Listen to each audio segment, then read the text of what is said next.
നാം ഏവരും പ്രതീക്ഷയോടെ കാത്തിരിക്കുന്ന ഓൺലൈൻ വർക്ക്ഷോപ്പിലേക്ക് ഏതാനും നിമിഷങ്ങൾക്കുള്ളിൽ നമ്മൾ പ്രവേശിക്കുന്നതാണ്.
ഇന്നത്തെ വർക്ക്ഷോപ്പിലേക്കുള്ള പാർട്ടിസിപ്പൻസ് എൻ്റർ ചെയ്തുകൊണ്ടിരിക്കുകയാണ്. അതുകൊണ്ട് തന്നെ 5 മിനിറ്റിന് ശേഷം നമ്മുടെ സെഷൻ ആരംഭിക്കുന്നതാണ്.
പാർട്ടിസിപ്പൻസ് ജോയിൻ ചെയ്യുന്നത് കൊണ്ട് നാം വെയിറ്റ് ചെയ്യുന്നതാണ്.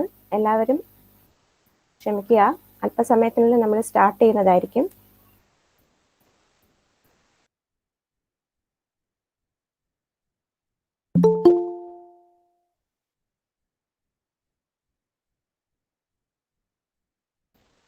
Principal sir തുടങ്ങാമോ?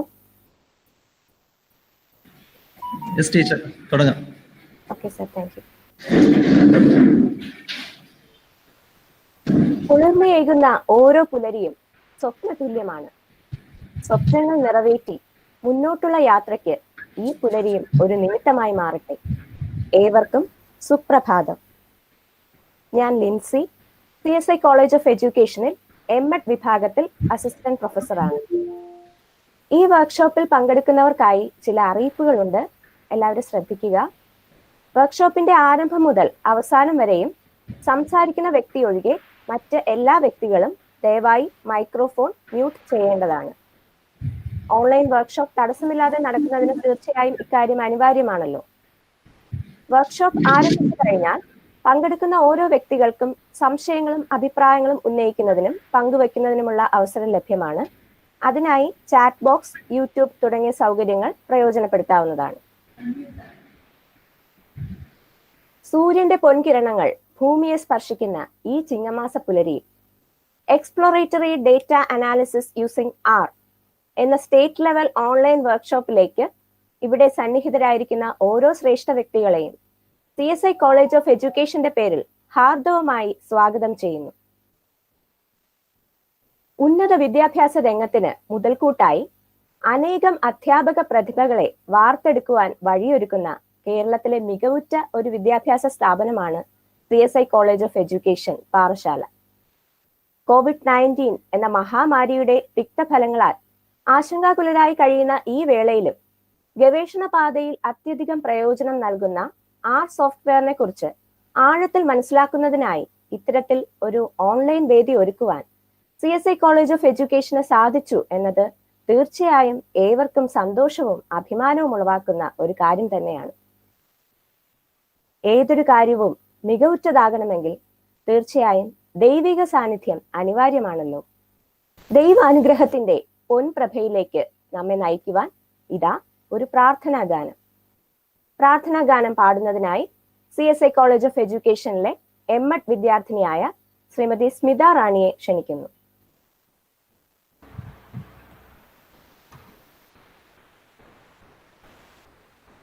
മനസ്സിന്റെ കോവിലിൽ മണിദീപമായി മിന്നും മഹനീയ ജ്യോതിസേ നമോ വാഗ്ദത്തേ. ഉഷസിന്റെ ദീപമായി തമസിന്റെ ജീവനായി അഹസിന്റെ ഹാരിയായി സ്വയം പൂവായി വിരഹിക്കുമാത്മ പ്രവാഹമേ നീതാൻ. അഹം ബ്രഹ്മസ്മി എന്ന ജീവചൈതന്യം മഹിതമാം സത്യഗുണം ഓതുന്നതേതു സത്യം. ഒരു ജാതി, ഒരു മതം, ഒരു ദൈവം. ഒരു ജാതി, ഒരു മതം, ഒരു ദൈവം. ഒരു ജാതി, ഒരു മതം, ഒരു ദൈവം.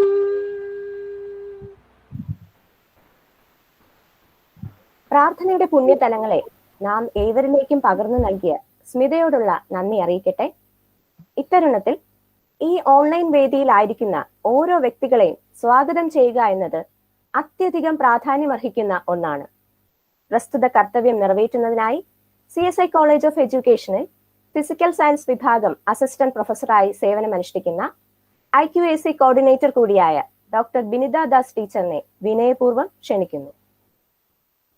Thank you Lincy. ഇന്നത്തെ ശില്പശാലയിൽ അധ്യക്ഷനായിരിക്കുന്ന നമ്മുടെ principal doctor Sajith C Raj sir അവർ ഇതിന്റെ ഉദ്ഘാടന കർമ്മം നിർവഹിക്കുവാനായി നമ്മോടൊപ്പം ആയിരിക്കുന്ന doctor K E Rabiroy sir അവർ നമ്മുടെ ക്ഷണം സ്വീകരിച്ച് ഇന്ന് ക്ലാസ്സുകൾക്ക് നേതൃത്വം നൽകുവാനായി ഇവിടെ നമ്മോടൊപ്പം ഉള്ള doctor K Satheesh Kumar sir അവർ, ഡോക്ടർ ലിറ്റ്സിൻഡാഡ് സാർ മാനേജർ, ഈ ശില്പശാലയിൽ പങ്കെടുക്കുവാനായി ജോയിൻ ചെയ്തിട്ടുള്ള research supervisor, research scholar, students, സഹ അധ്യാപകർ ഏവർക്കും എന്റെ സ്നേഹവന്ദനം. യുക്തിസഹജമായ യുക്തിയെ അടിസ്ഥാനമാക്കിയുള്ളതാണ് ഗവേഷണം. NEP 2020യിലും ഗവേഷണത്തിന് പ്രത്യേക പ്രാധാന്യം നൽകിയിട്ടുണ്ട്. ഗവേഷണത്തിൽ ഡേറ്റ അനാലിസിസിനും സ്റ്റാറ്റിസ്റ്റിക്കൽ കമ്പ്യൂട്ടിങ്ങിനും ഉള്ള പ്രാധാന്യം നമുക്ക് ഏവർക്കും അറിയാവുന്നതാണ്. അതിന് സഹായകമാകുന്ന വിധത്തിലാണ് CSI college of education Parassala exploratory data analysis എന്ന പേരിൽ ഒരു സ്റ്റേറ്റ് ലെവൽ ശില്പശാല ഓർഗനൈസ് ചെയ്തിരിക്കുന്നത്.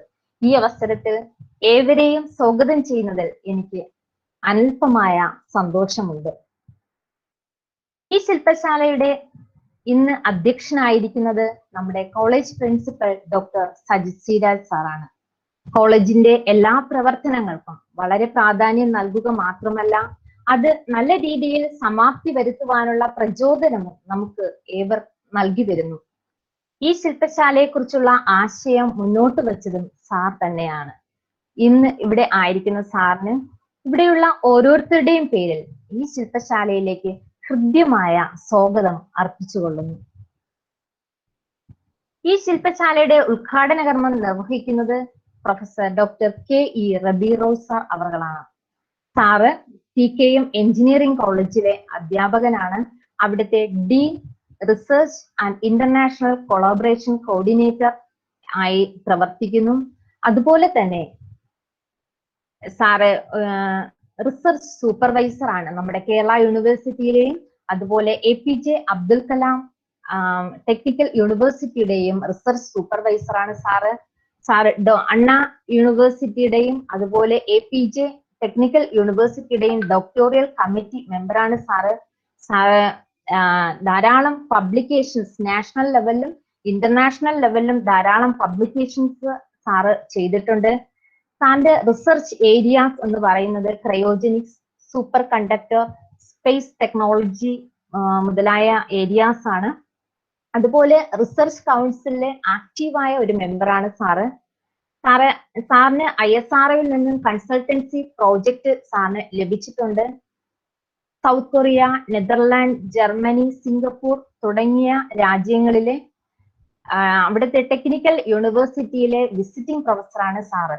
മാത്രമല്ല സൗത്ത് കേരള ഡയോസസിന്റെ ഹയർ എഡ്യൂക്കേഷൻ സെക്രട്ടറി ആയിട്ടും സാറ് സുദീർഘമായ സേവനം ചെയ്തു വരുന്നു. തീർച്ചയായിട്ടും ഞങ്ങളുടെ ഈ സെമിനാർ ഈ വർക്ക്ഷോപ്പിൽ സാറിന്റെ സാന്നിധ്യം ഞങ്ങളെ വളരെയധികം സന്തോഷം ഉളവാക്കുന്നു. ഇന്ന് ഈ ശില്പശാല ഇനാഗുറേഷൻ ചെയ്യുവാനായിട്ട് ഇവിടെ നമ്മോടൊപ്പം ആയിരിക്കുന്ന സാറിനെ നമ്മുടെ കോളേജിന്റെ പേരിലും അതുപോലെ ഈ ശില്പശാലയുടെ പേരിലും ഏറ്റവും ആദരവോടെ ഹൃദ്യമായ സ്വാഗതം അർപ്പിച്ചുകൊള്ളുന്നു. ഇന്നത്തെ ക്ലാസ്സുകൾക്ക് നേതൃത്വം നൽകുവാനായി നമ്മോടൊപ്പം ആയിരിക്കുന്നത് ഡോക്ടർ കെ സതീഷ് കുമാർ സാറാണ്. കേരള യൂണിവേഴ്സിറ്റിയുടെ ഡിപ്പാർട്ട്മെന്റ് ഓഫ് ഫ്യൂച്ചർ സ്റ്റഡീസിൽ അസോസിയേറ്റ് പ്രൊഫസറാണ് സാറ്. റിസർച്ച് മേഖലയിൽ വളരെയധികം അഗ്രഗണ്യനാണ് സാറ്. ഞാൻ സാറിനെ കുറിച്ച് കൂടുതൽ പറയുന്നില്ല, കാരണം തുടർന്ന് സാറിനെ പരിചയപ്പെടുത്തുമ്പോൾ നമുക്കത് മനസ്സിലാക്കുവാൻ സാധിക്കും. ഇന്നത്തെ സാറിന്റെ ക്ലാസ് ഏറ്റവും മികച്ചതായിരിക്കും എന്നതിൽ സംശയമില്ല. സാറിനെ CSI കോളേജ് ഓഫ് എഡ്യൂക്കേഷൻ ഫാമിലിയുടെ പേരിലും ഇവിടെ ആയിരിക്കുന്ന ഓരോരുത്തരുടെ പേരിലും ഏറ്റവും ആദരവോടെ ഹാർദമായ സ്വാഗതം അർപ്പിക്കുന്നു.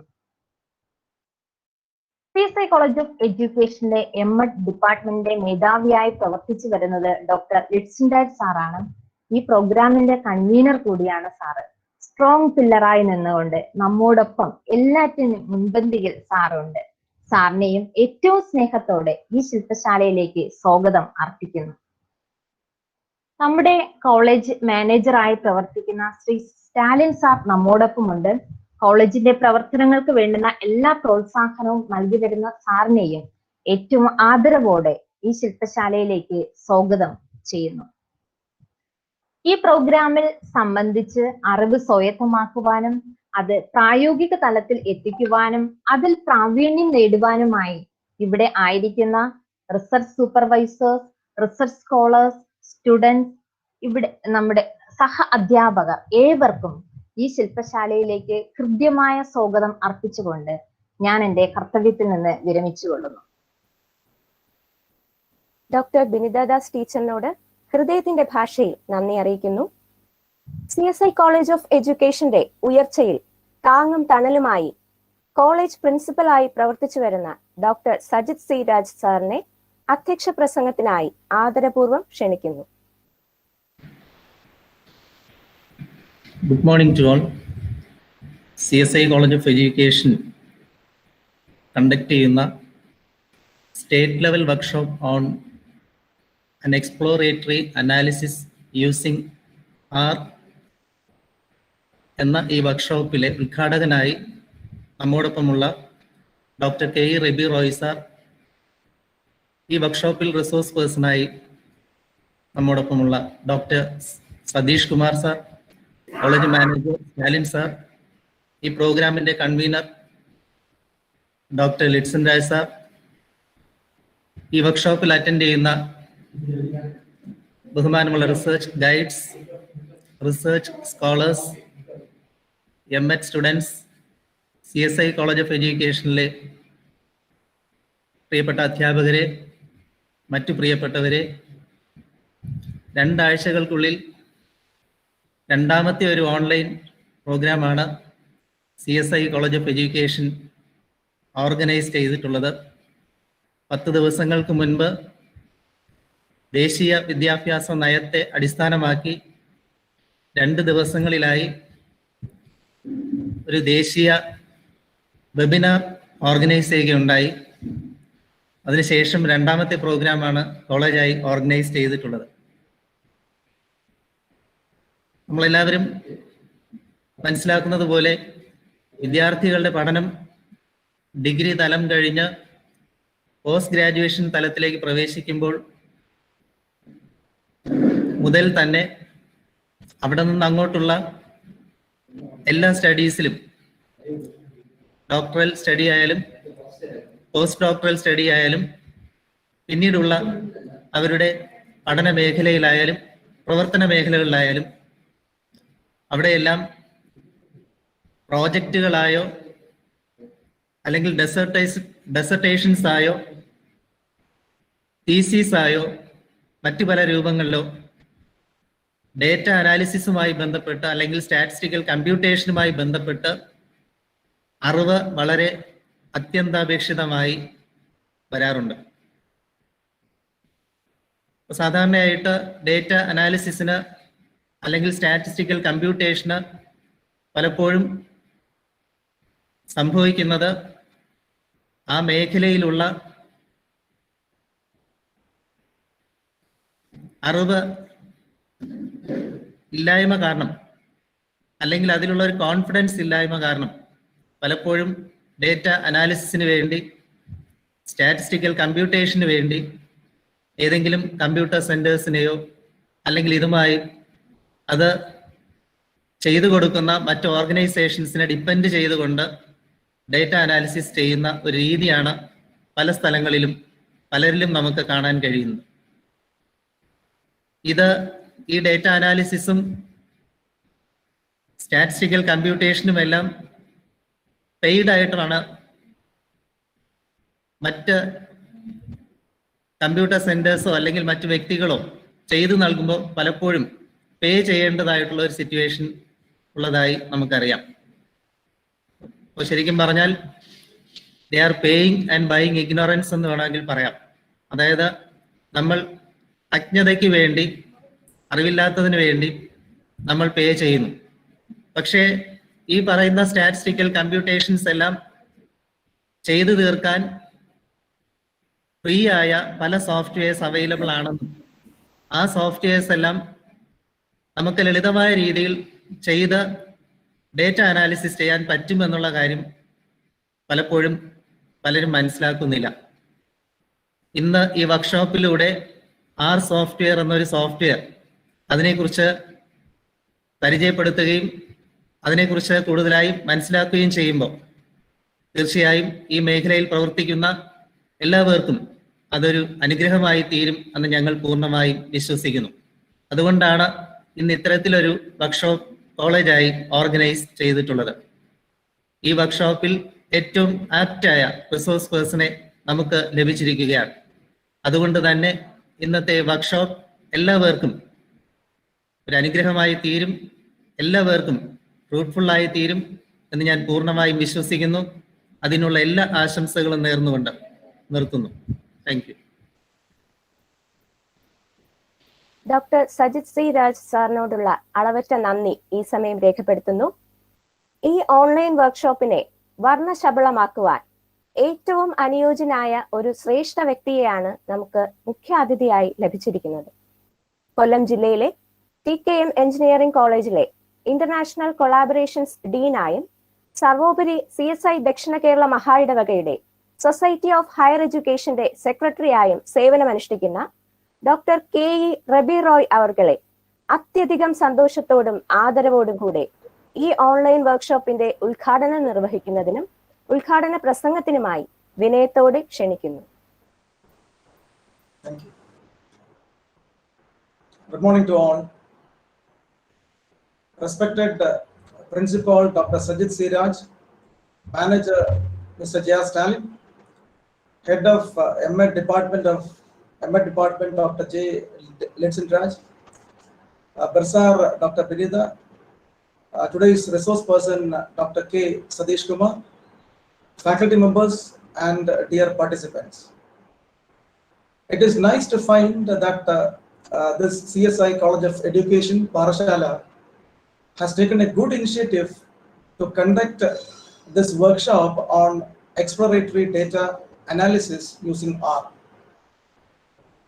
CSI College of Education, Parashala, as everyone knows, it is coming under the South Kerala Diocese of the Church of South India and has become a leading educational institution in Trivandrum. And it is really worth commenting that even in this lockdown period, several subject-related and research-related activities, in addition to the regular classwork, is being carried out frequently. At the outset, I would like to congratulate Mr. J.R. Stalin, Manager, Dr. Sajid Siraj, Principal, and Dr. J. Litzendraj, Professor and Head, MEd Department, for organizing this state-level workshop. I also feel happy that the organizers have invited a great researcher, Dr. K. Sadish Kumar, Head of the Department of Future Studies of University of Kerala, as the resource person for this workshop. I should definitely cite that I have very close association with Dr. K. Sadish Kumar since many years, as he is a chairman for many doctoral committee meetings of the doctoral scholars of my own college. I too have invited him for many research-oriented faculty development programs organized at my college. I had the chance to recognize his expertise in the area of data analysis using R, and I also appreciate his efforts in spreading his knowledge to others. As you know, data science is an exciting discipline that allows you to turn raw data into understanding, insight, and knowledge. As I understand, exploratory data analysis is the process of analyzing and visualizing the data to get a better understanding of the data and gather insight from it, and also is an important part of any sort of data analysis. The common steps that a data analyst can take when performing exploratory data analysis are importing the data, cleaning the data, processing the data, and visualizing the data. I hope in this course, training will be given to do programming in R and also to use R for effective data analysis. I think it will be worth knowing how to install and configure software necessary for a statistical programming environment and describe generic programming language concepts as they are implemented in a high-level statistical language. Practical issues in statistical computing, which includes programming in R, reading data into R, accessing R packages, writing R functions, debugging, profiling R code, and organizing and commenting R code, etc., also are worth noting. I wish all the best for the smooth conduct of the workshop, and again congratulate the organizers for considering one of the most suitable and relevant approach required for doing research. I am glad to find a large number of participants joining the workshop, and I have got high hopes for what you will really achieve while attending the workshop. It also should be noted that many programs are being conducted by this college, which actually raises the quality of the faculty members, in addition to raising the standards of the participants also. Finally, with the permission of the organizers and the resource person, I would like to declare that the workshop on exploratory data analysis using R is open to all. Thank you. ഈ online വർക്ക്ഷോപ്പിന്റെ ഉദ്ഘാടനം നിർവഹിക്കുകയും മൂല്യമേറിയ വാക്കുകൾ പങ്കുവയ്ക്കുകയും ചെയ്ത doctor K E Rabi Roy സാറിനോടുള്ള നന്ദി അറിയിക്കുന്നു. Online വർക്ക്ഷോപ്പിന്റെ ഹൃദയഭാഗമായ വിശകലന ഭാഗത്തേക്ക് നാം നീങ്ങുകയാണ്. ഒരു അറിയിപ്പ് കൂടെയുണ്ട്. ഈ വർക്ക്ഷോപ്പിൽ പങ്കെടുക്കുന്നവർക്കായി ചാറ്റ് ബോക്സിൽ അറ്റൻഡൻസ് ഷീറ്റ് പ്ലസ് ഫീഡ്ബാക്ക് ഫോമിന്റെ ലിങ്ക് ഈ സെഷന്റെ അവസാനം പോസ്റ്റ് ചെയ്യുന്നതാണ്. പ്രസ്തുത ഫോം ഫിൽ ചെയ്യുന്നതിനായി ഒരു നിശ്ചിത സമയവും അനുവദിക്കുന്നതായിരിക്കും. നിശ്ചിത സമയത്തിനുള്ളിൽ ഫോം പൂർണ്ണമായും ഫിൽ ചെയ്ത് സബ്മിറ്റ് ചെയ്യുന്നവർക്ക് മാത്രമേ ഈ സർട്ടിഫിക്കറ്റ് ലഭിക്കുകയുള്ളൂ. നാം ഏവരും അറിയുന്നത് പോലെ ഇന്ന് ഈ വർക്ക്ഷോപ്പിലൂടെ ആർ സോഫ്റ്റ്വെയറിനെ കുറിച്ച് നമ്മെ ബോധവൽക്കരിക്കുന്നതിനും അത് സ്വയം ചെയ്ത് പ്രാവീണ്യം നേടുവാൻ നമ്മെ പ്രാപ്തരാക്കുന്നതിനുമായി റിസോഴ്സ് പേഴ്സണായി എത്തിയിരിക്കുന്നത് കേരള യൂണിവേഴ്സിറ്റിയുടെ ഡിപ്പാർട്ട്മെന്റ് ഓഫ് ഫ്യൂച്ചർ സ്റ്റഡീസിൽ അസോസിയേറ്റ് പ്രൊഫസറും ഹെഡുമായി പ്രവർത്തിച്ചു വരുന്ന ഡോക്ടർ കെ സതീഷ് കുമാർ അവർകളാണ്. ആ സോഫ്റ്റ്വെയർ എന്ന സാങ്കേതികമായ അറിവിന്റെ പാതയിൽ നമ്മെ നയിക്കുന്നതിന് ഏറ്റവും പ്രാപ്തനായ വ്യക്തിയാണ് doctor K Satheesh Kumar sir. അദ്ദേഹത്തെ പരിചയപ്പെടുത്തുന്നതിനായി CSI കോളേജ് ഓഫ് എഡ്യൂക്കേഷനിലെ സോഷ്യൽ സയൻസ് വിഭാഗം അസിസ്റ്റന്റ് പ്രൊഫസർ ശ്രീമതി വിജില ടീച്ചറിനെ ഹൃദയപൂർവ്വം ക്ഷണിക്കുന്നു. എല്ലാവർക്കും നമസ്കാരം. ഇന്നത്തെ വർക്ക്ഷോപ്പിൽ നമ്മുടെ റിസോഴ്സ് പേഴ്സണായി നമുക്ക് ലഭിച്ചിരിക്കുന്നത് കേരള യൂണിവേഴ്സിറ്റിയിലെ ഡിപ്പാർട്ട്മെന്റ് ഓഫ് ഫ്യൂച്ചർ സ്റ്റഡീസിൽ അസിസ്റ്റന്റ് പ്രൊഫസറായി സേവനമനുഷ്ഠിക്കുന്ന ഡോക്ടർ കെ സതീഷ് കുമാർ സാറാണ്. സാറിനെ പരിചയപ്പെടുത്തുന്നതിൽ വളരെയധികം സന്തോഷമുണ്ട്. Cochin university of science and ടെക്നോളജിയിൽ നിന്ന് PhD നേടിയ സാറിന് CSIR-ന്റെയും UGC-യുടെയും ഫെലോഷിപ്പ് ലഭിച്ചിട്ടുണ്ട്. കൂടാതെ ഓസ്ട്രേലിയയിലെ മെൽബോണിലെ മൊണാഷ് യൂണിവേഴ്സിറ്റിയിൽ നിന്നും സൗത്ത് കൊറിയയിലെ പോസ്റ്റെക്കിൽ നിന്നും ഡിപ്പാർട്ട്മെന്റ് ഓഫ് എഞ്ചിനീയറിംഗിലും ഡിപ്പാർട്ട്മെന്റ് ഓഫ് ഫിസിക്സിലും പോസ്റ്റ് ഡോക്ടറൽ റിസർച്ച് ഫെലോഷിപ്പ് നേടിയിട്ടുണ്ട്. പല മേഖലകളിൽ 12 വർഷത്തിൽ കൂടുതൽ ഗവേഷണ പരിചയമുള്ള സാർ നിരവധി റിസർച്ച് പ്രോജക്റ്റുകളും നടത്തിയിട്ടുണ്ട്. ഏകദേശം 14ഓളം MSc തീസിസും 3 MPhil തീസിസും 3 PhD തീസിസും സാർ ഗൈഡ് ചെയ്യുകയും നിരവധി ആർട്ടിക്കിൾസ് റിസർച്ച് ജേർണൽസിൽ പബ്ലിഷ് ചെയ്തിട്ടുമുണ്ട്. പോണ്ടിച്ചേരി യൂണിവേഴ്സിറ്റിയിൽ മാത്തമാറ്റിക്കൽ ഡിപ്പാർട്ട്മെന്റിൽ ലെക്ചററായും Anchal saint John's college mathematical ഡിപ്പാർട്ട്മെന്റിൽ ലെക്ചററായും സേവനം അനുഷ്ഠിച്ച സാർ ഇപ്പോൾ കേരള യൂണിവേഴ്സിറ്റിയിലെ ഡിപ്പാർട്ട്മെന്റ് ഓഫ് ഫ്യൂച്ചർ സ്റ്റഡീസിൽ അസിസ്റ്റന്റ് പ്രൊഫസറായി വർക്ക് ചെയ്യുന്നു. ഇത്രയേറെ നേട്ടങ്ങൾ കൈവരിച്ച അപൂർവ വ്യക്തികളെയാണ് നാം പരിചയപ്പെട്ടിട്ടുള്ളത്. അതിലൊരാളാണ് ഇന്നത്തെ റിസോഴ്സ് പേഴ്സൺ നമ്മുടെ doctor K Satheesh Kumar sir എന്ന് പറയുന്നതിൽ അഭിമാനമുണ്ട്. സാറിനെ ഇന്നത്തെ ക്ലാസ്സിന് നേതൃത്വം നൽകാനായി വളരെ ആദരവോടെ ക്ഷണിച്ചോളൂ. Thank you for your kind introduction, and thank you for inviting me to this workshop. Am I audible? Am I audible? Yes, sir. Yes, sir. Okay. Thank you for inviting me to this workshop. And workshops are generally being conducted face to face. We would all be in a lab and we demonstrate things. But because of technology, I hope we can demonstrate all the commands through this screen. I will share my screen and I will issue all the commands. And if you have already installed R, you can even practice it live. Actually, I can clarify doubts, but everything will be very legible, and I'll start from the very beginning. And at the outset, I should also thank Litson sir, because we know each other for the last few years. And I have visited his previous college where whenever he conducted some workshop and all, he used to call me and I used to go to the college, and the same kind of workshop I have conducted there live, face to face. Now, this is one of the first workshop I am delivering through online medium. But these days, technology is very developed and it's not that difficult because you all have computers in front of you and you can do practice while I'm delivering.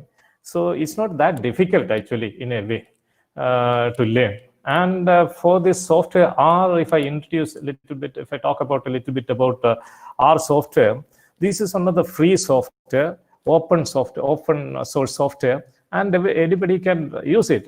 But mostly on people, especially from social science, they prefer to use SPSS.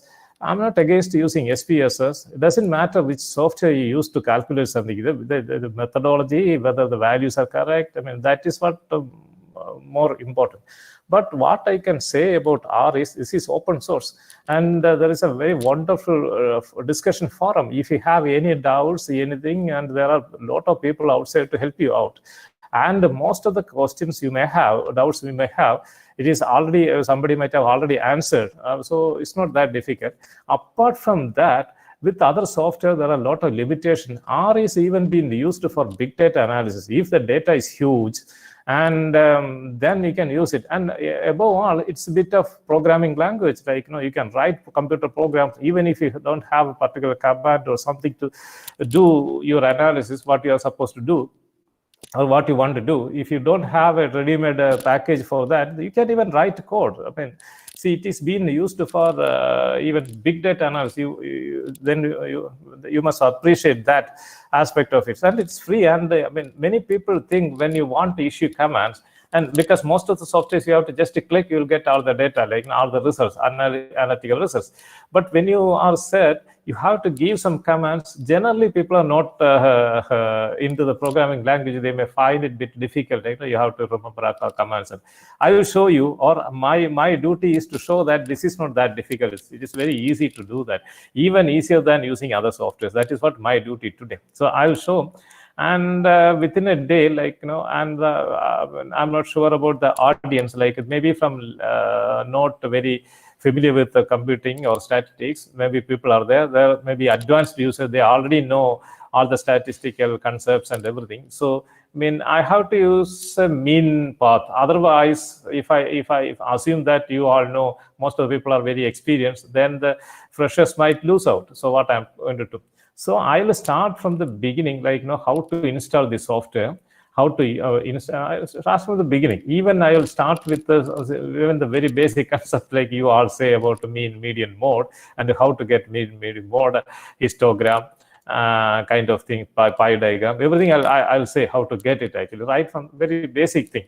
Because if I don't tell the basic thing, the freshers, they may lose. They may lose from this workshop, so they may, if I talk very so I'll start from that. So what I was trying to cover is univariate data analysis I'll cover at the beginning. And the first part, I'll introduce R, actually, what are the features of R, what kind of the data structures are there, how to import data, this kind of basic stuff.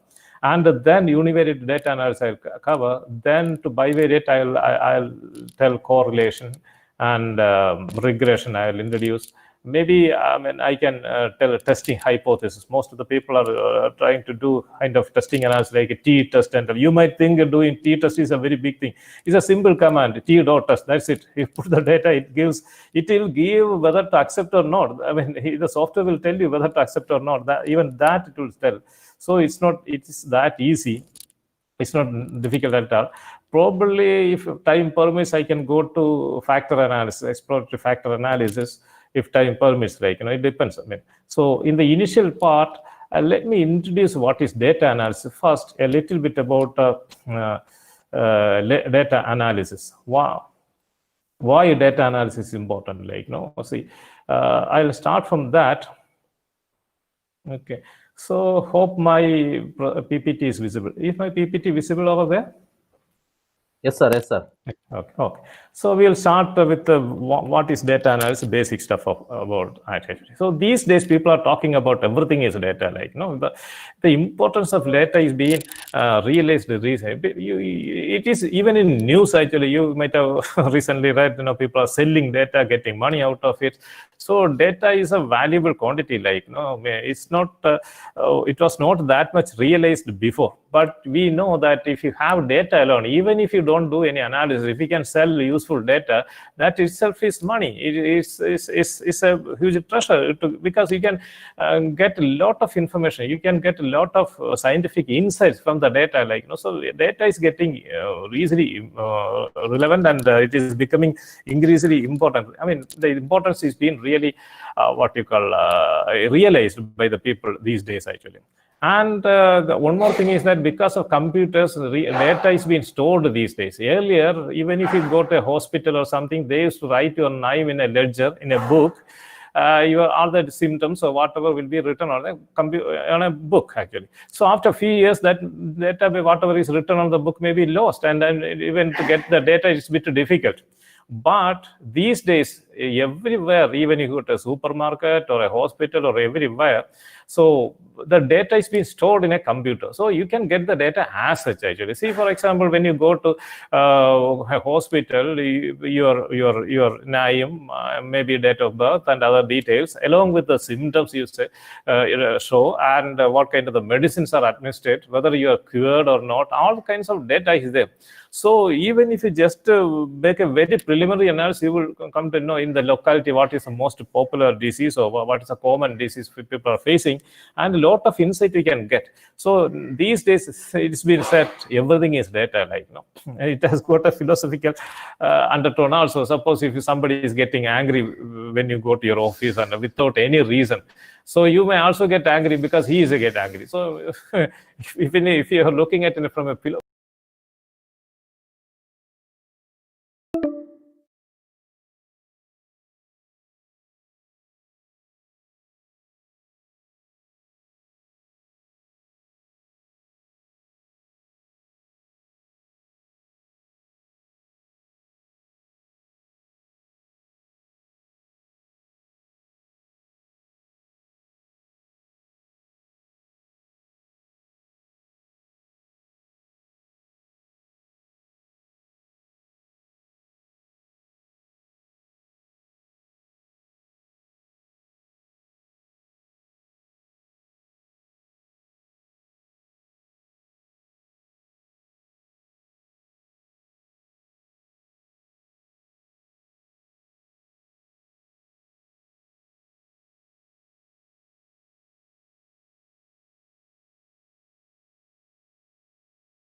And what you do in academia and what you do in industry are totally different actually. So what you do in industry is totally different from academia. Like, so mostly when you get data, particularly in industry, the data is never clean. Clean in the sense there may be a lot of errors and missing value and other kinds of things. Sorry about that. So most of the time, or most of the time, when you do analysis, you do analysis for cleaning the data, preparing the data. So that is what you spend most of the time. It's not that easy to clean the data, prepare the data, like, and there is no standard method also. Like, it depends upon the situation, what kind of the data you collected, what kind of the data, and what kind of the scenario you are analyzing. So based on that, you make the data clean. Like, there is no standard procedure. It depends actually. Say, for example, some values are missed. So if you remove those values, the number of data may be less actually. So you want to keep it. Maybe, possibly, you can replace the missing values with the average of the other values. Average. That is one method of preparing, cleaning the data. Like, but that may not be good for certain situations. Certain situations that may not be good. There are several practical techniques people adopt to clean the data. And the thing is, you spend a lot of time to clean the data. That is the most difficult thing. And there is no standard procedure. It depends upon the situation or the scenario you want to do. Then 90% of the talks do not require deep learning. That is what this is about industry. When you do some kind of data analysis in industry, most of the industrial problems, they say you need to know only correlation and regression, nothing more than that actually. So with that, you can do even predictive analytics. You can do. You can make predictions. In 90% of the cases, generalized linear regression will do the trick. That is, if you go to industry, most of the industrial problems or what the problem they do, the research project or the commercial project they do, with generalized regression, you can even classify or predict, or when you make what you call predictive analytics, you can carry out. So why don't you learn generalized linear regression? So you can spend some time learn generalized linear regression. That will do most of the stuff. And you might be hearing these days about big data. I mean, big data is only a tool actually. It's not a new science. When the data is huge, actually the techniques or the methodology you adopt to calculate maybe should be different actually. You should have a different strategy to analyze the data, because the algorithm and may not work for large amount of data. Only small amount of data it might work. And when in industry, actually, when you give the result, nobody cares about what statistical procedure you did for getting the information. They will only concerned about the results actually. That is in the case of industry, not in academia. Like in academia, you need to know what kind of methodology you adopt, whether that methodology is correct. You will be more. But industry, they don't care about whether you used correlation or regression. They want the answers. So the answer should be correct. It's reasonable and it should be correct. More than that, nobody cares about this one. And there is something called Bayesian approach. So it is better to learn Bayesian approach also. If you know, there are a lot of tutorials over internet. You can collect and learn and how to do the Bayesian approach. You need to know the fundamentals, but for practical things, there are packages and other things. So you don't have to spend more time to write code or anything. For almost everything, there are packages. In R, you can do that. And the next thing is academics and business are two different worlds. Why I am saying like this? In academics, you need to know the theory behind and what kind of the model you're using. You have to justify the model, and it's more of like academic. In business, nobody cares actually what method you used, whether the assumptions are correct or not. So long as the results or the prediction you make are reasonable, like, you know. And in industry, the presentation is also more important. Like, you know, so suppose if you say there is in a class the average mark is 30. So that the numbers or the technical results you get out of the analysis, that should be what you call should be understood by the customer. Like, so you have to tell in layman's language what you get. So if say that in a class the average percentage is 90%, you have to say they are bright students. You simply do not say that 90% average is 90. You have to say they are very bright students. If the average is too low, like 10% or something, then you can say the class is more or less very poor, like, you know, you want to discuss or present the results so that the listener can understand. That is also important. So that is why we all have this kind of pie charts and histogram and everything, like, you know. And the models are false, but some are useful. All models are false. That is also an interesting statement.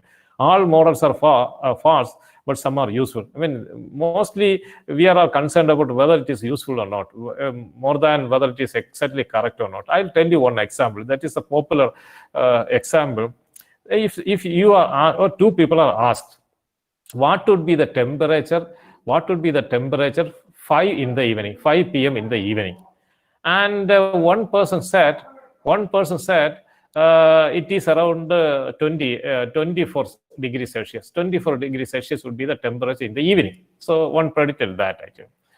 And the other person said the temperature would be between 10 and 30. 10 and 30. So when it came at 5 o'clock, we measured the temperature. The temperature was 25. So the first person predicted it as 24, but the actual answer was 25. Instead of 24 degree, it was 25. So he was wrong. But the second person predicted it is the temperature in the evening would be between 10 and 30. So 25 in between 10 and 30. So it is correct. So second person is correct, but is it useful? And who cares about whether the 10 and 30 in between means is useless? Correct answer. The answer is correct, but it is useless. But the other person said 24, even if it is wrong, it is more approximate to the actual temperature. So that is, even the wrong answer is more useful. So many a times this, whether it is useful is more important than to be very precise or accurate about it, actually. So this kind of data analysis is not fully automated. That is also, you want to say, you collect all the data into software or somebody, it will do all kind of automatic data analytics. It will do. You don't expect that.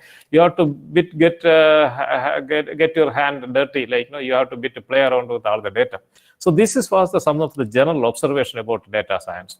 I'll tell you one more interesting example, then we move on to the practical session. Like, so this is one of the example results published by a medical team. Columbia University scientists have developed a computational method to investigate a relationship between month of birth and disease risk, actually. So what they did is they collected data about 55 diseases in New York City medical, from the New York City medical database. So they approached the medical, the college, the hospitals, and they collected data about every patient they approached the hospital. Like, you know, what is your month of birth? They did not ask for the date of birth. What is the month of birth? So in month of birth, and what is the disease they reported? What was their disease? So they reported. When they calculated, there is a strong correlation. See, for example, here, and most of the people born in January has reported hypertension was their research. And the correlation was very high, like. And in September, it was asthma. So the good thing about this kind of analysis is a correlation, actually. See, for example, if you have this kind of a chart, this is statistically obtained result, like, you know, the correlation. So when you have this kind of correlation, say, for example, September and asthma, you have this kind of a correlation. So see, for example, even if you're a layman, if you're not a doctor, you in the same locality like in New York, and somebody asks you, if a new patient comes, I mean, even without a consulting doctor, by looking at the chart, you can ask the patient, well, what is your month of birth? If it is asthma, you can simply say that you may probably have, if month of birth is asthma, you probably have asthma. So it's an interesting result. Okay, so even as a preliminary diagnostic tool, also we can use this. That is a good thing about this. Okay, so this is about a basic introduction to this. Now we'll move on to the data analytics part. Let me move on to that. Just a minute.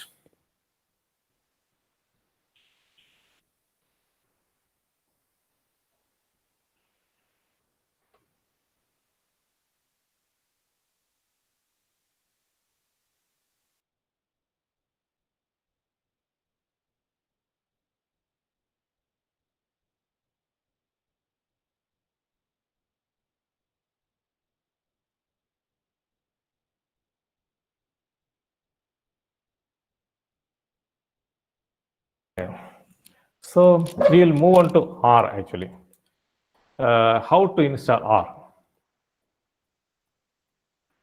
How to install R? So installing R. So this is one of it's about the basic stuff, like, you know. So when you have R, you can go to Google and 1 second, just a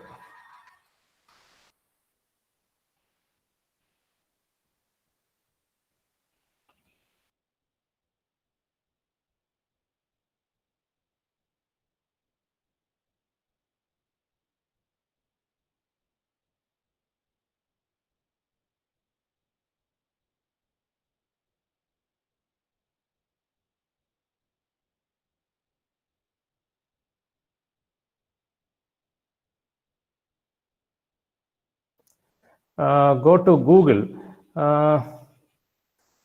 Google. If you simply R download or R install, if you are using Windows, you can go for R download Windows actually. So R for Windows, you know. See, if you can click, actually you'll get all the stuff and you can just install it actually. It's a free software, you don't have to pay anything. So R is the basic stuff, R software. So it's very easy to install actually. You get to click on that, you will get the latest version, and you will get an icon on the desktop actually of R. And R is the basic stuff. It has an interpreter language, something like not a true language, but in an interpreter language it is called. And then you can also install another software called R Studio. R Studio is a front end actually. So package is R. I'll tell you the difference actually. So R Studio is rstudio.com. If you go, you'll get R Studio. So it's a graphical interface.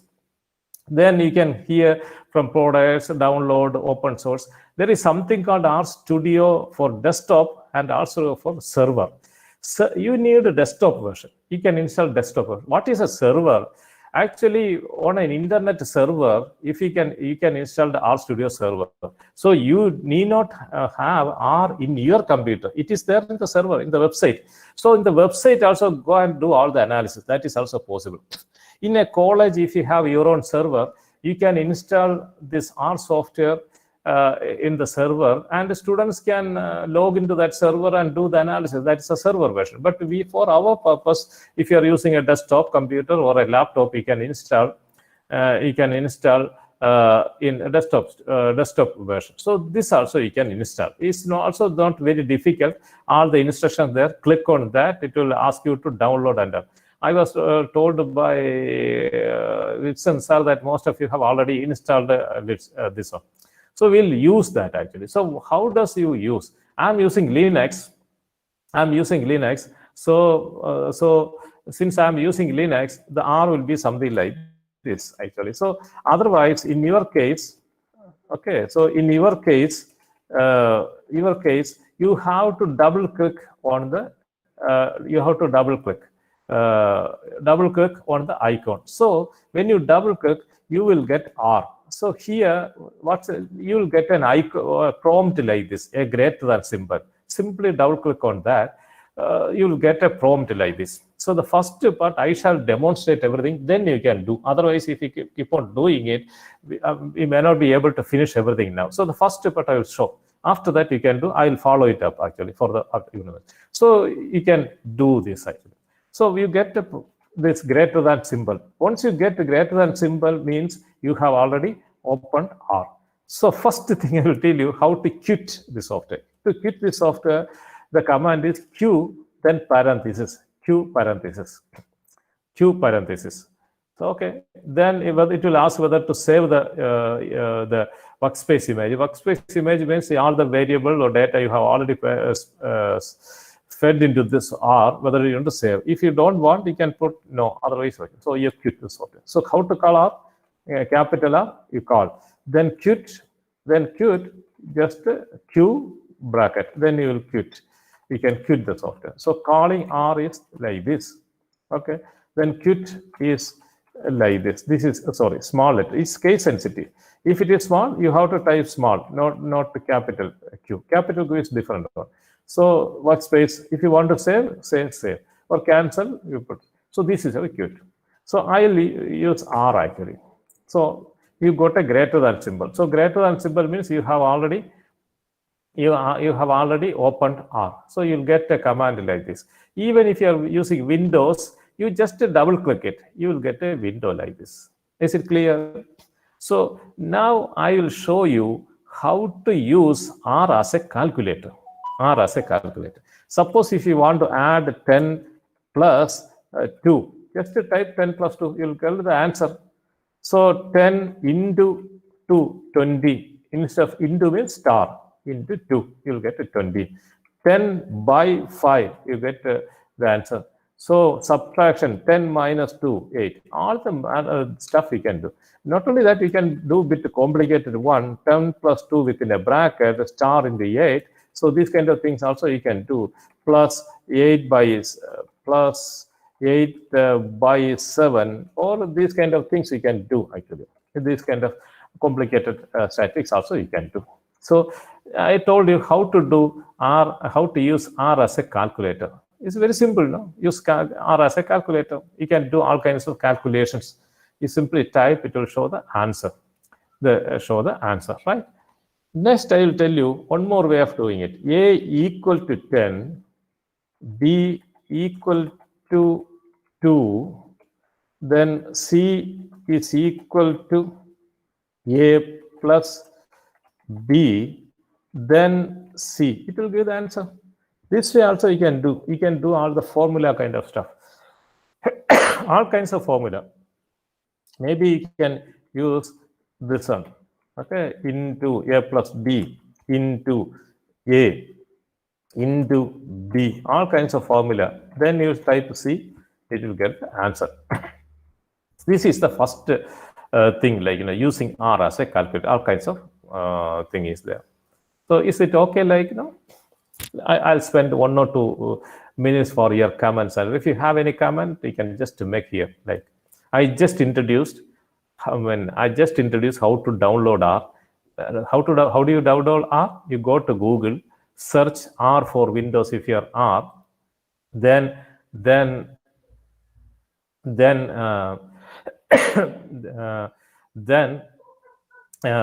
can get download R. Then you will get the link and just download it. Then double click on that, it will get installed. R will get installed and it will be on the top of. There will be an icon on the desktop. So you double click it. You'll get a window like this. How do you know that it is open? Because you will get a prompt like a greater than symbol. When you get a greater than symbol, that means you have already opened it.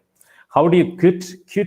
How do you quit this software? Q, then this bracket. Then you enter, it will quit. This parenthesis bracket. When you get, you can quit. If you enter, you can quit. This is how you do. Then I said there is one more software called RStudio. RStudio, if you install, it will be something like this. There are 2 versions. One is server version. Another one is this desktop version. We need to install desktop version. Server is for internet purpose and all. In servers you can install. Then you don't have to install R on your desktop. If you have internet connection, go to that website. Then you can. That is something called a server version. In RStudio, you have a software like this. What is the difference between R and RStudio? Actually, the software is R. RStudio is only a graphical user interface, a front end of R. So here also you can give the same way. There is a greater than symbol here. So there, in the greater than symbol there, you can put the commands you have given in R, like here. You can 10 plus 2, all the commands you have given there, you can use it here. And another advantage is there, here even you can make a script and something called a script.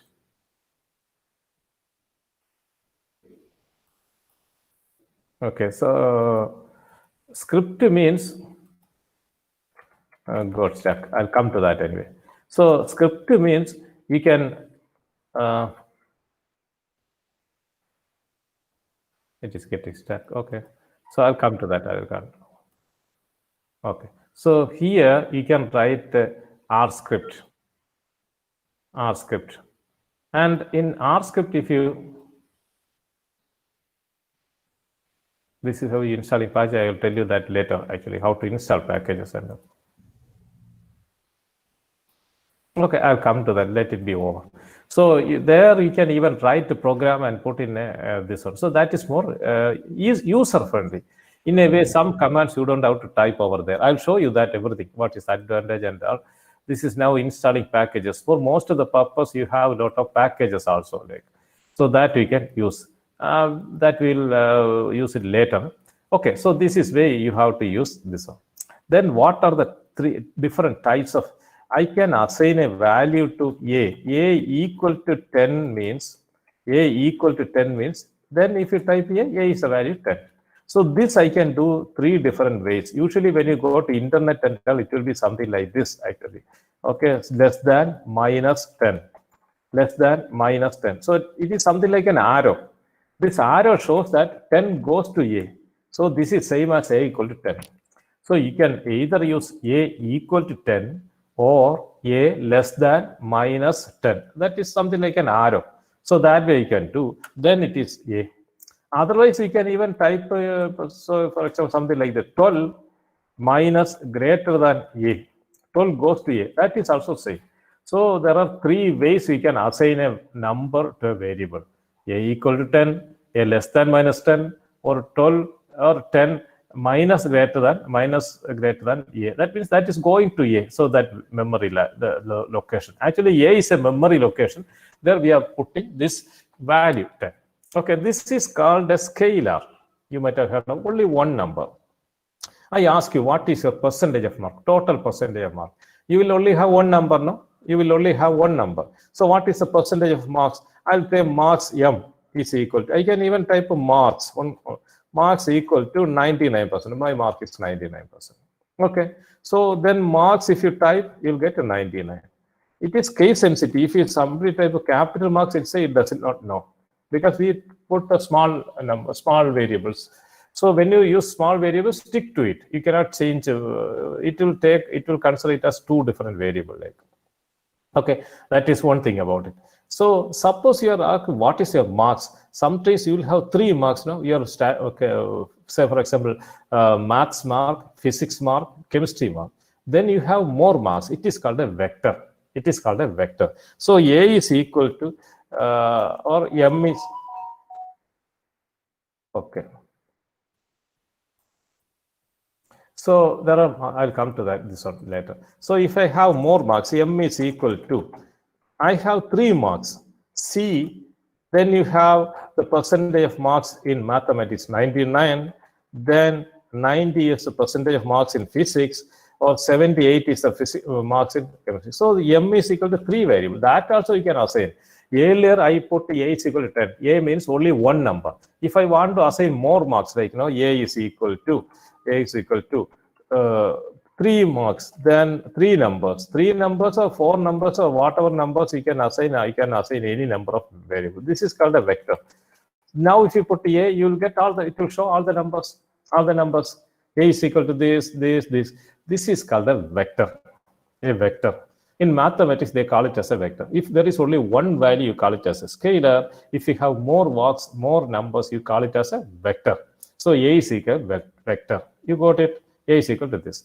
Then B is equal to C. And how do you put it actually? You need to put a C here. You get this. There is a C. C, then bracket. C, then you have to put bracket. C, then bracket. And another, say for example, B is equal to, don't forget the C. Instead of this equal sign, I can also put, as I said, this also I can use. Either way, you simply use C equal because that is much more familiar with us. I'll type 5, 2, 3, 4. Above there were 5 numbers. So here also I'll put 5 numbers. Okay. So A is 5 numbers, B is 5 numbers. Or even I can put 250 numbers. Even if there is no restriction like 5 or 10 or something, even it can put a lot of numbers actually. So that is it. Then I say C is equal to A plus B. Then if I type C, it will show the sum of this. See, what is A? A is equal, A, the first number is 10. What is the first number of 5? So first number of B, it is 5. So 10 plus 5, 15. 12 plus 2, 14. 25 plus 3, 28. Then 45 plus 4, 49. 9 plus 6, 15. Right? So it will add a corresponding number. If you, this is A, this, or I'll show you, this is A, this is B, same number of. Then if I say C is equal to A star B, A into B, then C it will multiply the corresponding numbers like 10 plus 10 into 5, 12 into 2, 25 into 3, like that it will multiply the corresponding numbers. So this is called a vector. You got it? So A is this number, B is this number, C is this number. Then there is something called the data frame. Data frame. So I have DD, another variable. DD is equal to data frame. Data frame. A, comma, B, comma, C. Now if you type D, something like an Excel sheet, right? In Excel you have columns. So instead of that, here you have kind of a column. So that is called a data frame. First column is A, second column is B, third column is C. So if you can use A, comma, B, comma, C. So these are different columns. If I want to get the first column, DD $A means it will only show the first column. Suppose if you say DD $C, it will show the last column. Like that you can get. So DD is this number. DD is this number. Okay. So this is a number. I can even type this way also, comma 1. Okay. That means for first row, first number. First row, first number. First row, first column, 10. First row, third column, 50. So that like that we can get actually. So if I want the type, here I did not specify any column. So it will show the first column. That is also, this is called a data frame. I have shown you 3 different types of data. One is a scalar, next a vector, third is a data frame, right? Third is a data frame. 3 types of data I have shown you. So, okay. Now, what was A? What was A? I put some new number. A is equal to C. Some numbers I have put. There is no ratio. You can put any kinds of number. Any kind of number. You have to put comma. How do you put C? C must be there like C. Then these numbers. How many numbers? So many numbers. So this is A. How many numbers are there? 1, 2, 3, 4, 5, 6, 7, 8, 9, 10. 10 numbers. So if you don't, you don't need to count it. If you simply type length of A, you get all this. Length of A. Length of A means it will how many numbers are there. Okay. Now I'll show you. You want to find the mean of A. Mean of A, you get the mean.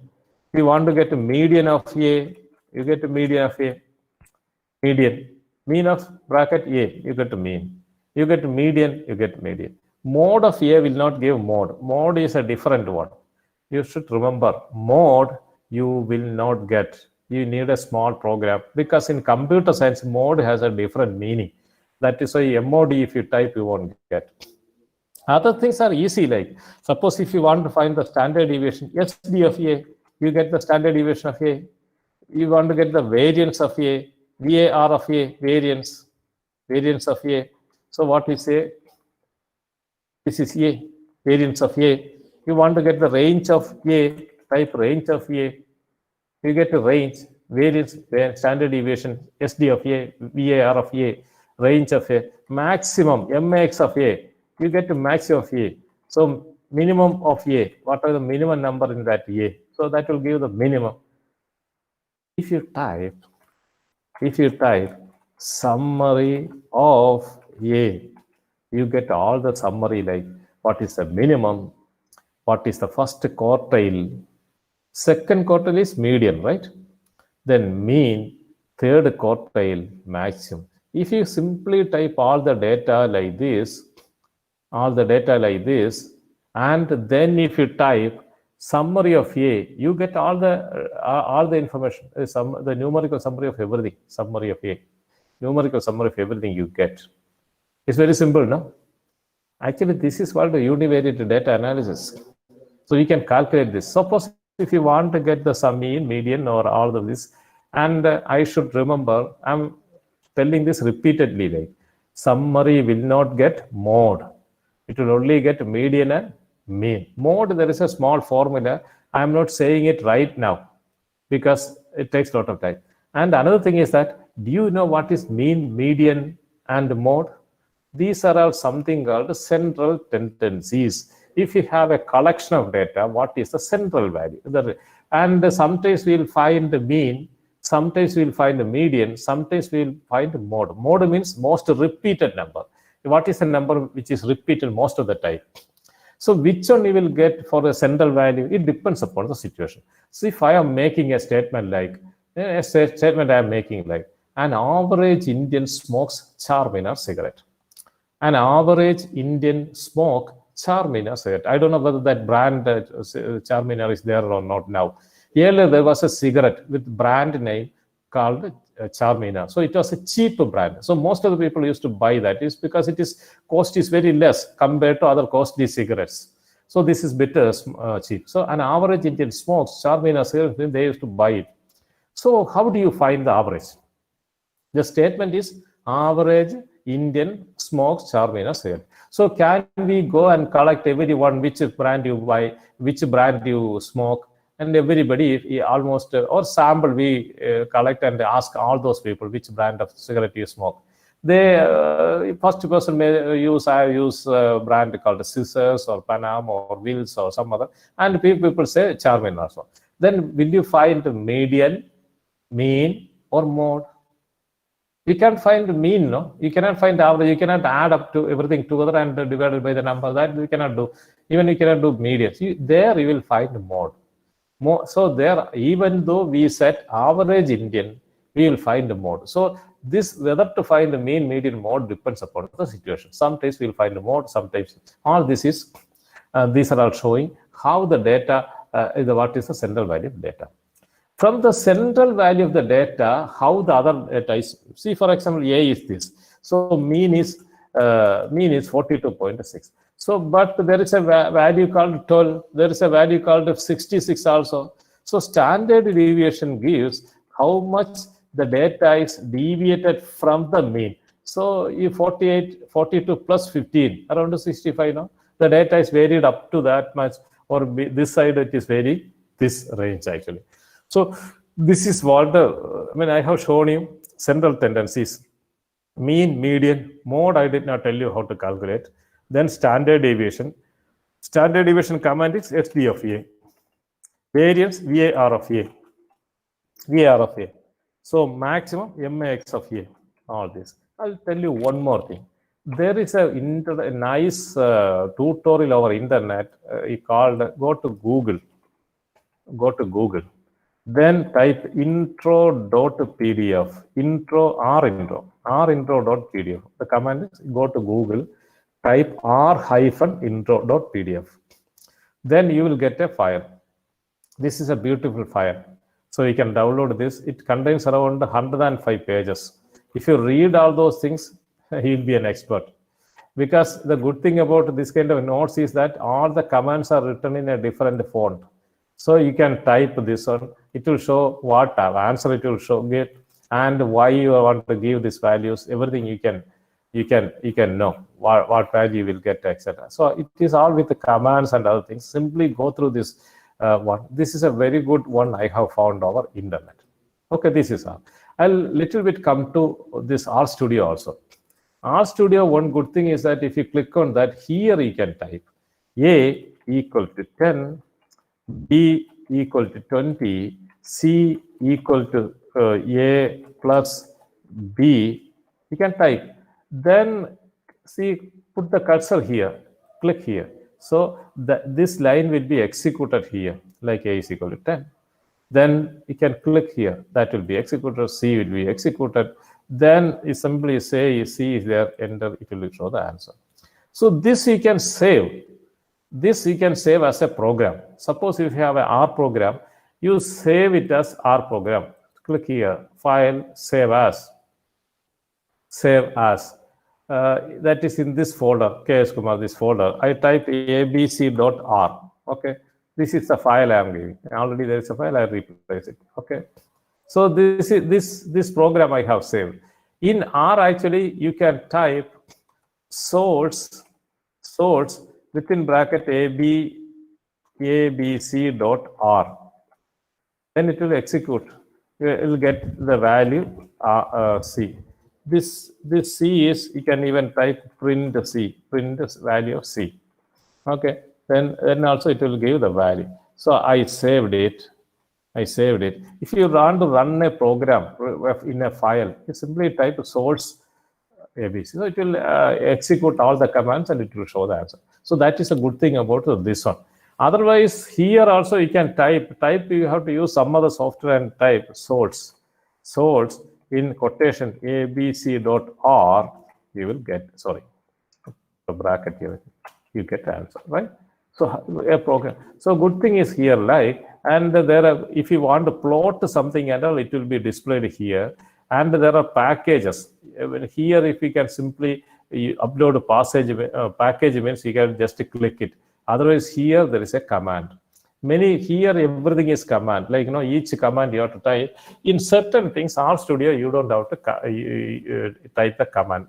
But you are running it, the R. That is the basic thing, right? So this one more, okay. So if you want to practice, you can now just do a few things. And you can have any doubts or something, you can ask if you have computers.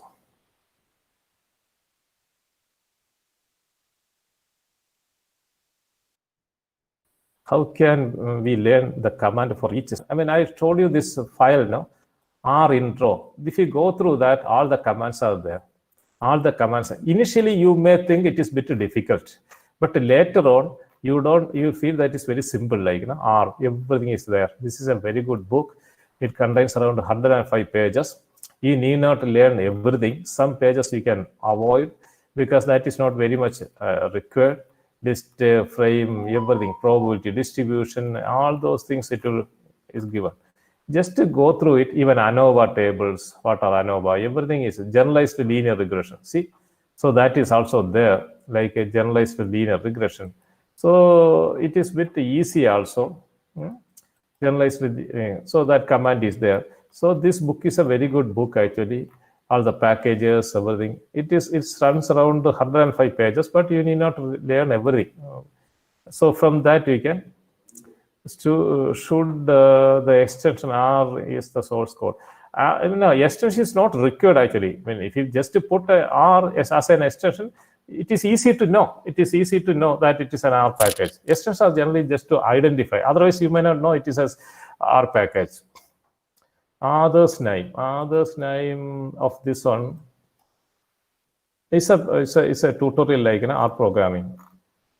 See, these are the others. Actually, it's a free PDF file available on internet. This is the site. I mean, you just to go to Google, type r-intro.pdf, you get this. And not only that, there are so much tutorial.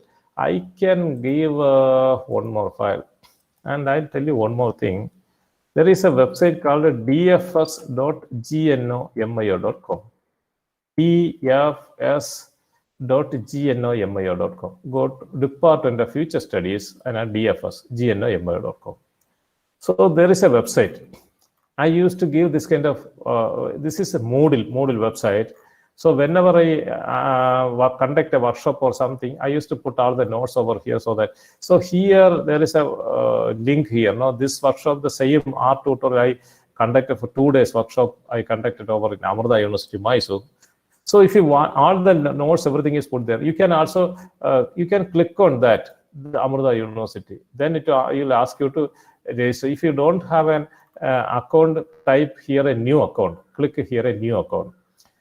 So when you click, it will ask for the username, password, your email, etc. You fill it up. then you will get an email from to that email address.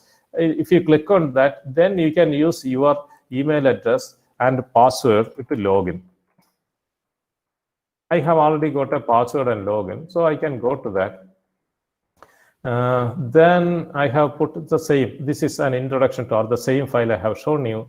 Then very short tutorial. There is a good book also, and this is also a good one. This I can even share actually. Say the link as. Okay, I'll R notes PDF. I'll put it over somewhere here. Okay.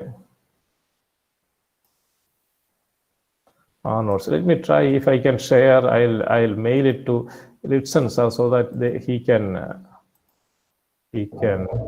Yeah, surely, sir. We will send to all the participants. If you are Okay. giving me, Let's send the gmail. Gmail. Okay, I'll put the notes. Okay. This is also a very good one. Okay. Okay.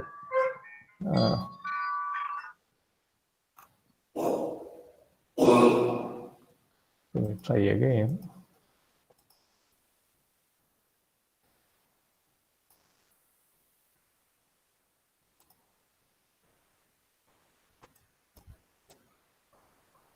All the commands, the first initial part is very good actually, this one. It is in Dropbox, okay.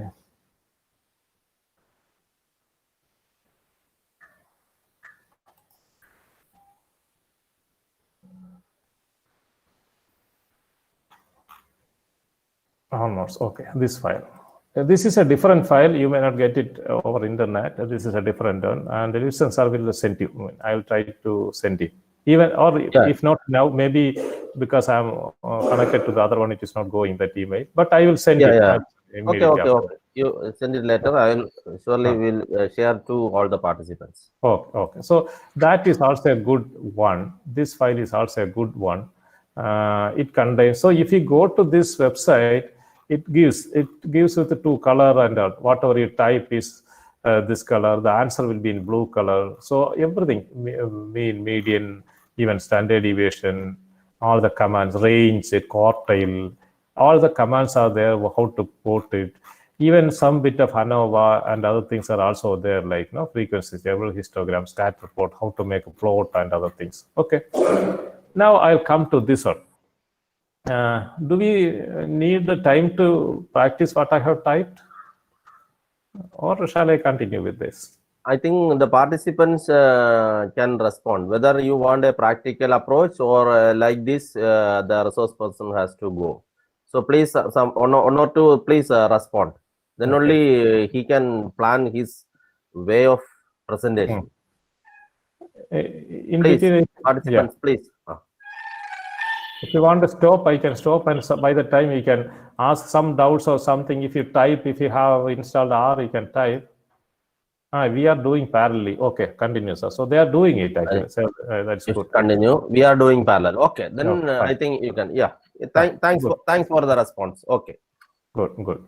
Otherwise, why I was continuously talking is I have conducted this many times. The problem with this kind of workshop is some are very good in computers. They won't take much time. Others will take a lot of time, and when they finish, we will unnecessarily waste time. They may so I may not be able to finish what I was planning to finish. That's why I just stopped. Okay. So I mean, I'll next I will show you how to plot a pie diagram. Okay, or even histogram. I type A is equal to C. Some numbers 10, 30, 50, 40. Maybe I'll type it like this is A. Then just type hist of A. It will plot a histogram. Oh, all the values are almost same, right? Okay, the values are same. I'll type some other number.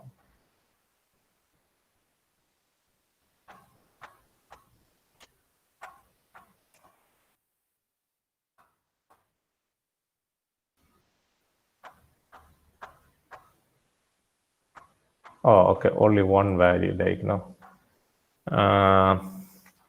okay, I'll put so many numbers, 10, 10, 3 times 10 are there, 82 times are there, 40 only one times, 50 two times, like that. Okay, so otherwise I'll put 50 more times. This is A. Then if you simply type A, you'll get a histogram. Otherwise, to appreciate that, you got it. Hist, you type all the numbers, then hist, you get it. Okay, you get it. Otherwise, I'll generate some random number. I can even do that actually. So I'll type D is equal to R norm, random number, normally distributed random number, 100 or 10 if I type, then it will generate random numbers with the mean 0 and standard deviation 1. 10 numbers it will. These are the 10 numbers, right?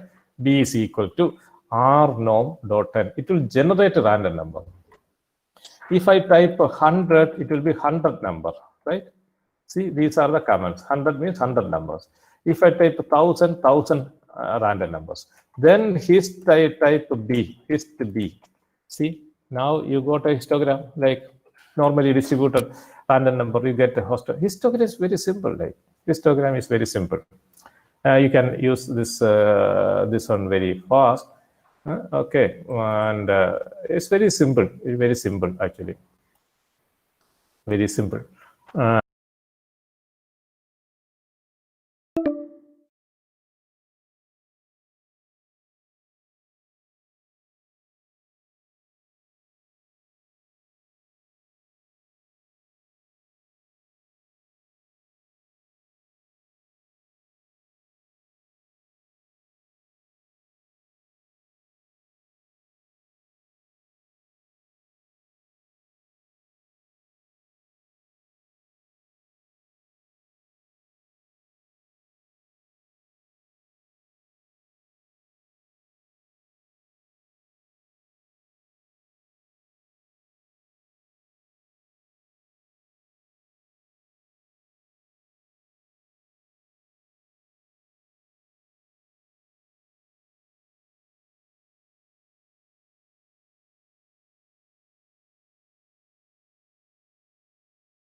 read.csv, then within bracket file equal to the file name.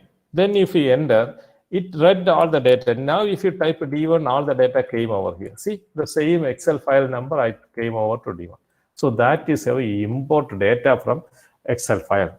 You can already, if you have data, you can. So if you want to write some, see, for example, I'll type say is equal to mean of D1 $A. That means the first column.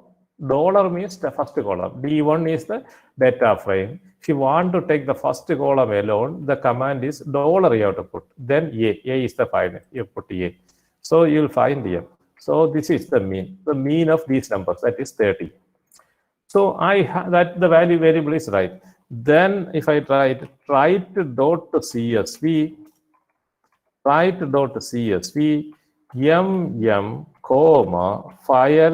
is equal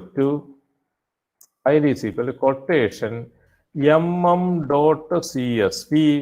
You need not put some other file name, or fl.csv, quote bracket, give the command. Now if you go there, that file is there. There is a file called in the same directory. The file will be there like fl. See, fl.csv there. So the result is written into that actually. That is written. See, the same value, that 30 value and all, it is written. So that way also you can write result. So for reading, the command is read.csv. For writing, write.csv. The only difference is when you write, you need to give the what is to be written. Then file. There are a lot of options also. If you don't know the command and all, you can simply type help read.csv. Help read.csv. To give all the help, how to use it. See, all the command, everything it will give. How to read this, the header option, all it will give. Examples. You have to just press spacebar to go down. Or the command, the reference note. See, example, everything is there. If you want to quit, just type Q. It will come out of the help system. So this is why you write the file and read the file. You got it? I think so far it's okay. So it is going on. So this is how you line chart. Okay. Line plot. I'll use some line plot also. I'll type A is equal to, and one more thing I can type. A is equal to C 1, 2, 3, 5. So what is A? It is continuously engaged. If I want to have A, B, 6, 7, 8, I have to type all this, 9, 10, etc. So that is it. So I can simply type A is equal to 1:10. That is also okay. See, that will also, A is equal to 1:10 means 1:10 means 1:10. If I type A is equal to 1:20, then A is equal to, it will up to 20, right? So I'll type A is equal to 1:10. So A is 10. B is equal to, I'll generate some number, normally distributed 10 numbers, right? So 10 numbers. So in the 10 numbers, I'll just multiply it with 10 into 10. 10 random numbers into 10. So that is B. B is these numbers. A is these numbers. Then plot A, B. Plot A, B. So it will plot. It will be there on the screen actually. See, this is the figure you get. When you plot it, you get a figure like this. Then if I type, here you can give an option, type equal to within quote L. So it will be line plot. See, it will be a line plot. If you want a line and dot, you can type B, both. So it will be line plus dot, both it will show. Okay. So this is how it goes actually. This is good. Okay, let me tell you one thing in between. നമ്മുടെ power പോയി. അപ്പോൾ എൻ്റെ ലാപ്ടോപ്പിലാണ് work ചെയ്യുന്നത്. ഇപ്പം 20% ഉണ്ട്. I hope it will work for 1 hour or so. അപ്പോൾ in case അത് പോയാൽ, കാലത്തെ പവർ പോയിട്ട് തിരിച്ച് വന്നില്ല, അങ്ങനെ ഒരു ഇഷ്യൂ ഉണ്ട്. ചിലപ്പോൾ ലാപ്ടോപ്പ് അങ്ങ് ഓഫായി പോയാൽ, ഞാൻ മുൻകൂട്ടി പറഞ്ഞതാണ്, അങ്ങനെ ആയാൽ. അതുകൊണ്ട് അങ്ങനെ ചെറിയ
So you get the correlation.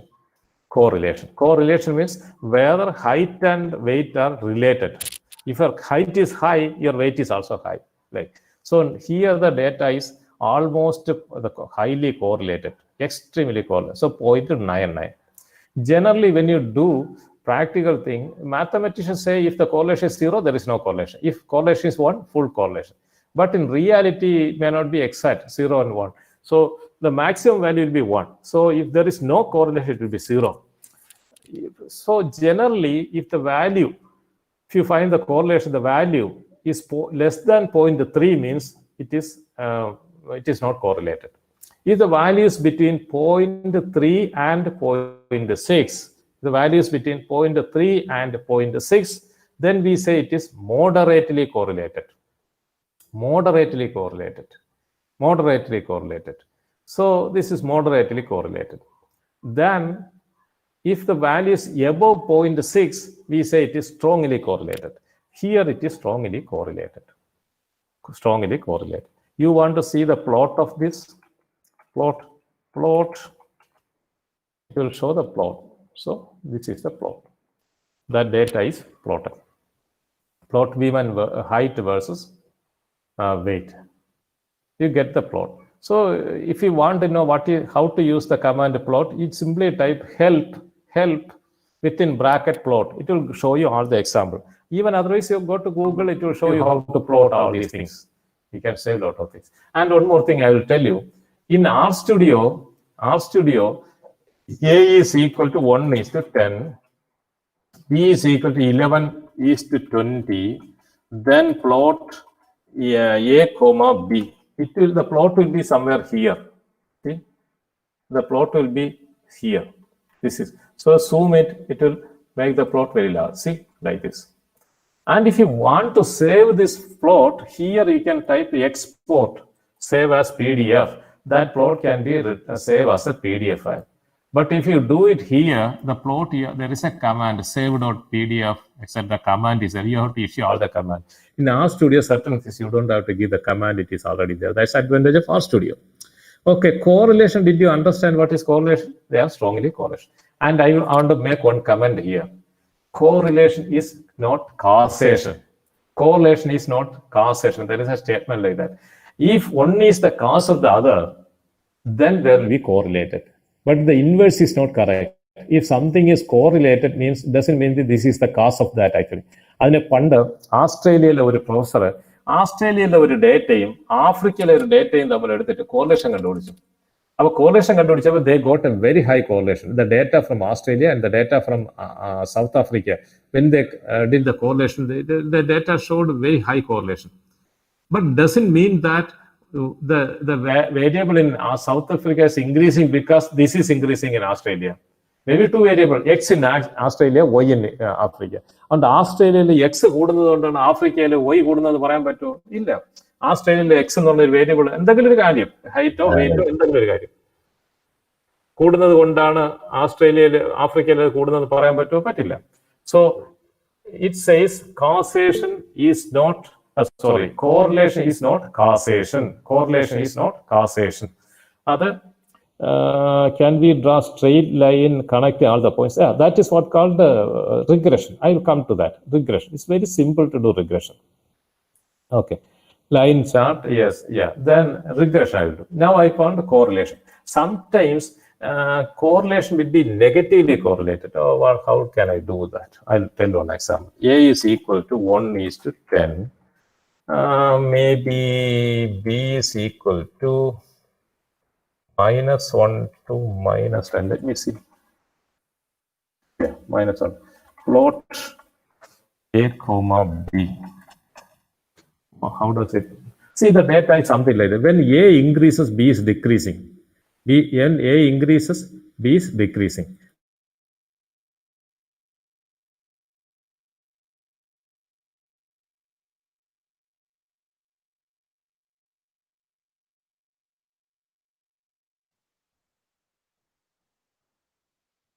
Hello.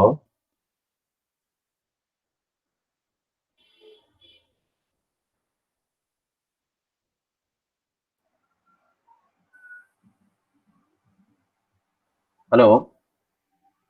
Rajesh sir out ayo. Yeah, I think there is a network problem.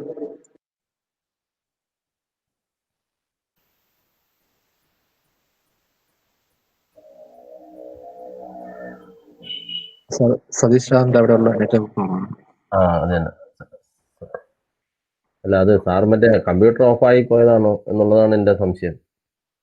Sir അവിടുത്തെ ചാർജില്ല, അവിടെ രാവിലെ പറഞ്ഞ് എന്നടുത്ത് വിളിച്ചിരുന്നു.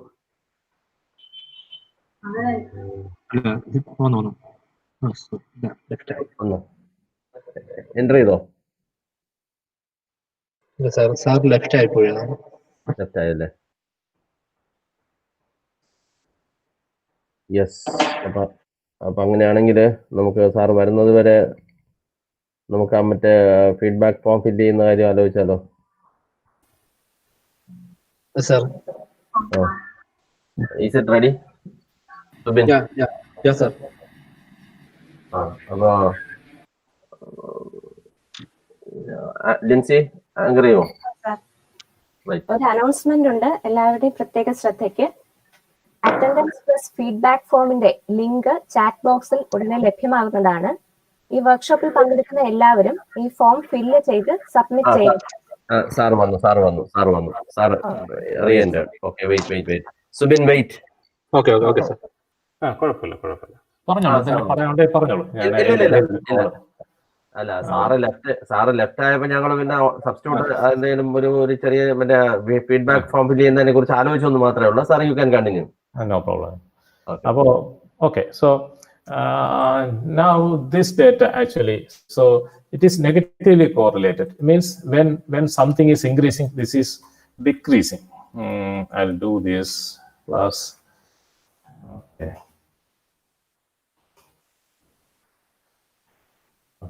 So B, I just added some value. See, if it is decreasing, you see the data. If I type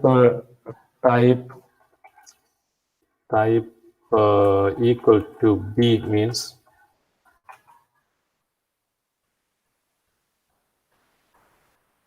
type. Okay, so this is the data. See, it is almost decreasing. Line I will just remove actually. If I remove the line, these are the data. Okay, when A is increasing, B is decreasing, right? B is decreasing. I'll just type, okay, so this is the data. Now, if I find the correlation, core, I'll type this. Instead of this, I'll type core. So I'll find the core. So core is minus 0.9. Minus 0.9 means it's strongly correlated, but it is negatively correlated. Negatively correlated means something is increasing, the other one is decreasing, right? It is decreasing. So I'll use, so what is it? Let me see. A is equal to, I'll type again. Line plot, I'll tell you. A is equal to 10. B is equal to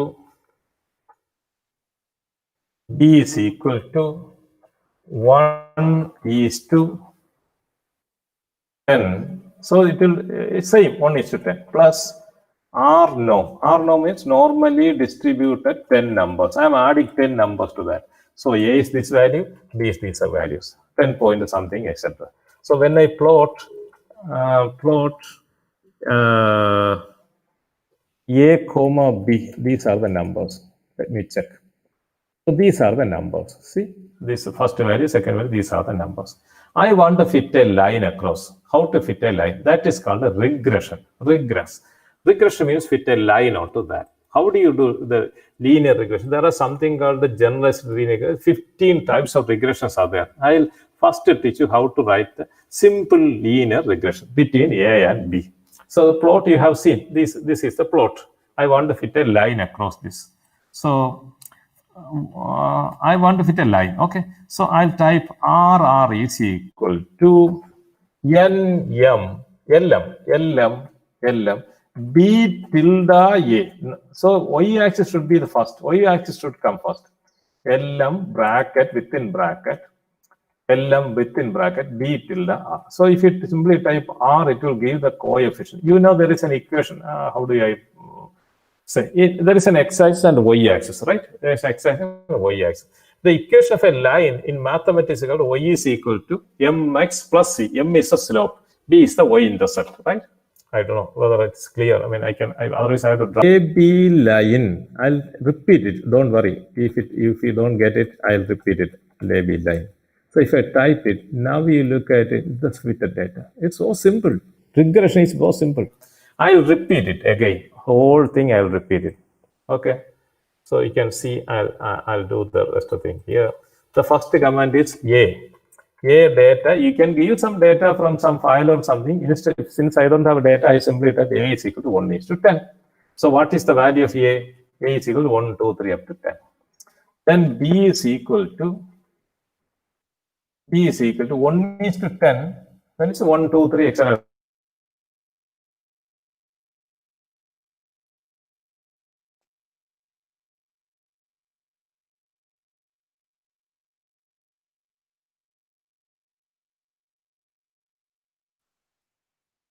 hello Satheesh sir, കേൾക്കുന്നില്ല?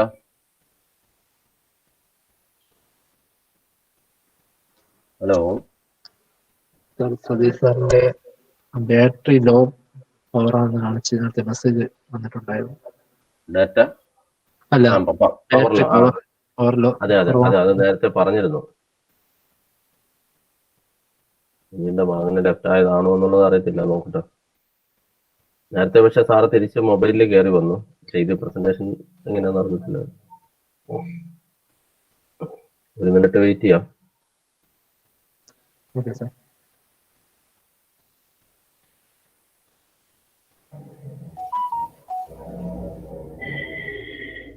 Sir ലെഫ്റ്റായി, മിക്കവാറും തിരിച്ചു വരും, തിരിച്ചു കയറും.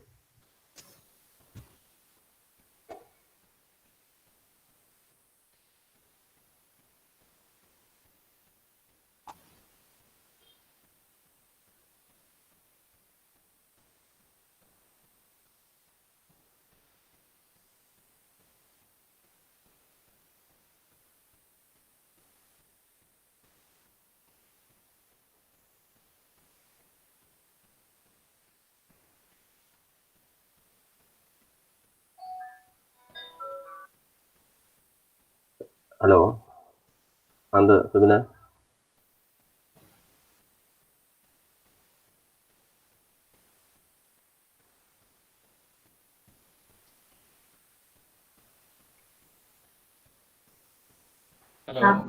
Hello sir. കേൾക്കാമോ sir? So I'm really sorry that even my laptop got just drained. There was no power. It was until now. I'm just connected using mobile phone now. Am I audible now? Yes, sir, audible. I'm really sorry that I may not be able to No continue. problem, sir. It's a common problem in this type of webinars and workshops. It's online. That network problem is there. Yeah. Anyway, sir, you came back. That's good. Now I'm from mobile actually. I'm talking through my mobile, and I have 1 kV UPS also. That because from the morning there was no power, so that could drain fast. Okay.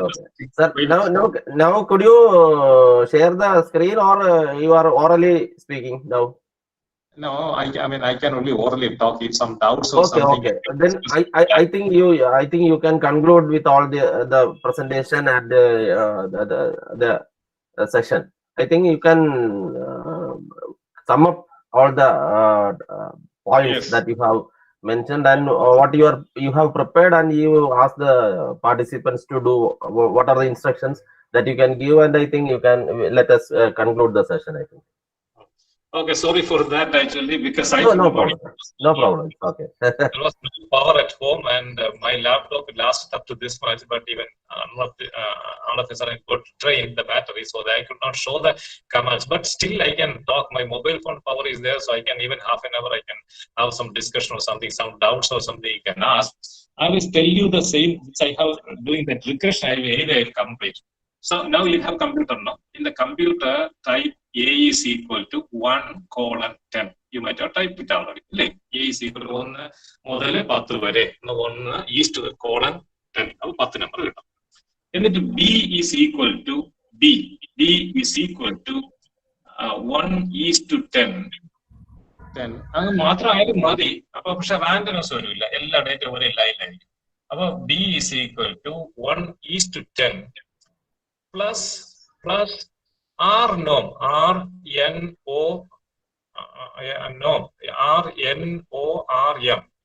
norm, bracket 10, because 1:10. So I'll repeat it. B is equal to 1:10, 1:10 plus R norm. R norm means RNORM, R norm. Within bracket 10. In bracket 10. Right? In bracket 10. About 10 എന്ന് പറഞ്ഞാൽ അപ്പോൾ അത് type ചെയ്തു. അപ്പോൾ ആ 10 ബ്രാക്കറ്റിൽ 10 എന്നിട്ട് enter ചെയ്യണം. അപ്പൊ ബി തെറ്റാതെ കിട്ടിയല്ലോ, ചിലപ്പോൾ ബ്രാക്കറ്റിനോ എന്തെങ്കിലും ഇഷ്യൂ ഉണ്ടാക്കി. എന്നിട്ട് പ്ലോട്ട് എ കോമ ബി എന്ന് നോക്കണം. പ്ലോട്ട് എ കോമ ബി നിങ്ങൾക്ക് പ്ലോട്ട് കിട്ടുന്നുണ്ടാവും. എയും ബിയും തമ്മിലുള്ള പ്ലോട്ട് കിട്ടുന്നുണ്ടാവും. ഡേറ്റകൾ ഇങ്ങനെ സ്കാറ്റേർഡ് ആയിട്ട് കിടക്കും. നിങ്ങൾക്ക് ആർക്കെങ്കിലും എന്തെങ്കിലും കമന്റ് ഉണ്ടെങ്കിൽ നിങ്ങൾക്ക് പിന്നെ അൺമ്യൂട്ട് ചെയ്തിട്ട് പറയാം. തിരിച്ച് സംസാരിക്കുന്നതിന് ബുദ്ധിമുട്ടില്ല. എന്തെങ്കിലും ഉണ്ടെങ്കിൽ ഞാൻ റിപ്പീറ്റ് ചെയ്യാം. ഓക്കെ, പിന്നെ അപ്പൊ എയും ആയി ബിയും ആയി.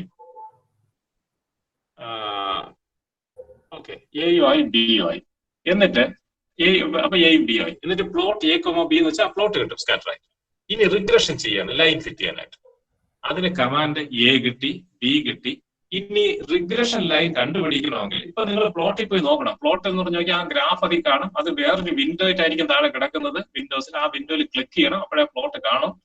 നമ്മൾ ഇവിടെ നിന്നുകൊണ്ട് കമാൻഡ് കൊടുക്കും, വേറൊരു വിൻഡോയിലാണ് പ്ലോട്ട് വരുന്നത്. ആ പ്ലോട്ടിൽ അത് പ്ലോട്ടായിട്ട് കിടപ്പുണ്ട്. എന്നിട്ട് ഇവിടെ വന്നതിന് ശേഷം നിങ്ങൾ ആറിൽ വീണ്ടും കമാൻഡ് കൊടുക്കണം. എന്തെങ്കിലും ഒരു വേരിയബിൾ RES എന്നോ, ഓക്കെ RES എന്ന് കൊടുത്താലും മതി, അല്ലെ RR is equal to LM. RR is equal to LM. RR is equal to LM. My PPT is not visible. Now I am on mobile. Somebody has commented actually, so I put a chat message. So PPT is not visible because my laptop got drained. There's no power, so I'm talking through my mobile. I'll just repeat the commands. May not be my PPT may not be visible. Sorry for that actually. So I'll tell you. So RR is equal to LM bracket A, not A, B first. If Y axis ഏത് വന്നോ അത് ഫസ്റ്റിൽ വേണം. ഏത് വന്നോ അത് ഫസ്റ്റിൽ വേണം. പിന്നെ Y ആക്സിസ് വരുന്നത്. അപ്പൊ so RR is equal to LM B first. B എന്നാണ് നമ്മൾ Y ആക്സിസ് വന്നത്, അതുകൊണ്ട് B ഫസ്റ്റിലാണ്. ഫസ്റ്റിൽ B. പിന്നെ ടിൽഡ സിമ്പിൾ. ടിൽഡ എന്ന് പറയുന്നത് എസ്കേപ്പിന്റെ താഴെ ഒരു വളഞ്ഞ മൈനസ് ആണ്, ഒരു ടിൽഡ എന്ന് പറയുന്ന സിമ്പിൾ. ഒരു സീയിങ് ഡാഷ് എന്ന് പറയാം, അല്ലെങ്കിൽ ടിൽഡ എന്ന് പറയുന്നത് ടാബ് എന്നൊക്കെ എഴുതിയതിന്റെ ഒക്കെ കീബോർഡിന്റെ ലെഫ്റ്റില് ക്യാപ്സ് ടാബിന്റെ മുകളിലുള്ള അത് ഷിഫ്റ്റ് പ്രസ് ചെയ്തുകൊണ്ട് tilde simple. So LM within bracket B tilde then A, B tilde A bracket close ചെയ്യണം. RR is equal to LM ബ്രാക്കറ്റില് B tilde A bracket close ചെയ്യണം. എന്നിട്ട് എൻ്റർ ചെയ്യൂ. എൻ്റർ ബട്ടൺ പ്രസ് ചെയ്യണം. അപ്പൊ RR കിട്ടി. എന്നിട്ട് RR എന്ന് ടൈപ്പ് ചെയ്ത ആ റിഗ്രഷൻ കോഎഫിഷ്യന്റ് കാണാം. RR എൻ്റർ, അല്ലെങ്കിൽ സമ്മറി RR എന്ന് കൊടുത്താൽ റിഗ്രഷൻ കോഎഫിഷ്യന്റ് കാണാം. സമ്മറി RR എന്ന് കൊടുത്താൽ ആ സമ്മേഷൻ എത്ര ഫിറ്റ് ആണെന്നും എല്ലാം കാണാം. Okay, so if you type summary within bracket RR, you will get the summary of the regression. Right? Summary within bracket RR, within bracket parenthesis bracket. So RR, you will get all the details. Right? Okay, I repeat the commands. It's not very complex. A is equal to the data, B is equal to data, then plot A comma B. You will get the plot. Then the regression command is RR equal to LM within parenthesis bracket B tilde A, not A tilde B, it is B tilde A, then bracket close, then summary. Yeah, exactly. Somebody has typed it for me. Thank you. Theophilus Dayan Kumar, no? Dayan Kumar. Thank you, Dayan Kumar. You type the command in the chat box. Somebody can, yeah. Some others can see the command like LM B tilde A. Okay, fine, thank you. So that command is the issue. Then if you type a summary within bracket R, the details, you can get the details. How good is the fit? So many things you can see. Okay, now if you want to fit the line, now you just go and see the plot all the data is there. To fit the line, to add the line in the plot, the command is AB line, ABLINE,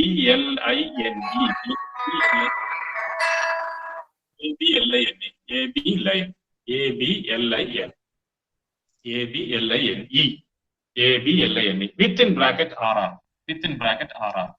You just enter. Yeah, exactly. Thank you, Dhyan Kumar. You're typing the commands for me. Thank you. So AB line RR. I mean, others can see the chat column. The commands are written by Canva, so you can see the command. So now if you press enter button, you go to the plot window. If you go to the plot window, the line is also added. the best fit line. This is called regression. Regression. Okay. So this is called regression. Correlation regression. When the correlation is high, the data will be more close to the line. When the correlation is very less, they may have not related. So they may not be related. The line will be still there, but the data will be all across. It will be scattered all across. So when it is scattered all across, there is no point in finding regression. So first, before doing regression, see if the data are all almost in a line. Then you can. This is called a simple linear regression. So instead of LM, you can use the command GLM. GLM means generalized linear regression. GLM. So that is what in the initially I shown on PPT that in industry that command GLM is enough. Most of the regression, generalized linear regression will do. So that we can do. So far I have covered the initial part of on a univariate data analysis, summary, this and that. Okay, I will also show you testing hypos. I'll tell the command you can do it. I'll explain it. Okay, so then in bivariate regression, I taught him this what you call correlation as well as regression. Correlation as well as regression. I have typed. Sir, Sadiq sir, sir, one of that our staff Binsi will share the screen for you. The same R. That what you are telling, she'll that can be shared to all the participants. I think. That is fine. Is it good? Binsi, share please. Binsi. Share the command. Otherwise, Dhyan Kumar is helping me typing. Yeah. Otherwise, Dhyan Kumar, can you share the full that one? R. Dhyan Kumar. Screen. I'll tell the command. You can just type it and show it. Not the command. Can you show the R software? Here, can you share that screen? Dhyan Kumar. Is it possible? Yes, sir. Yes, sir. Then we'll see share. Somebody should share.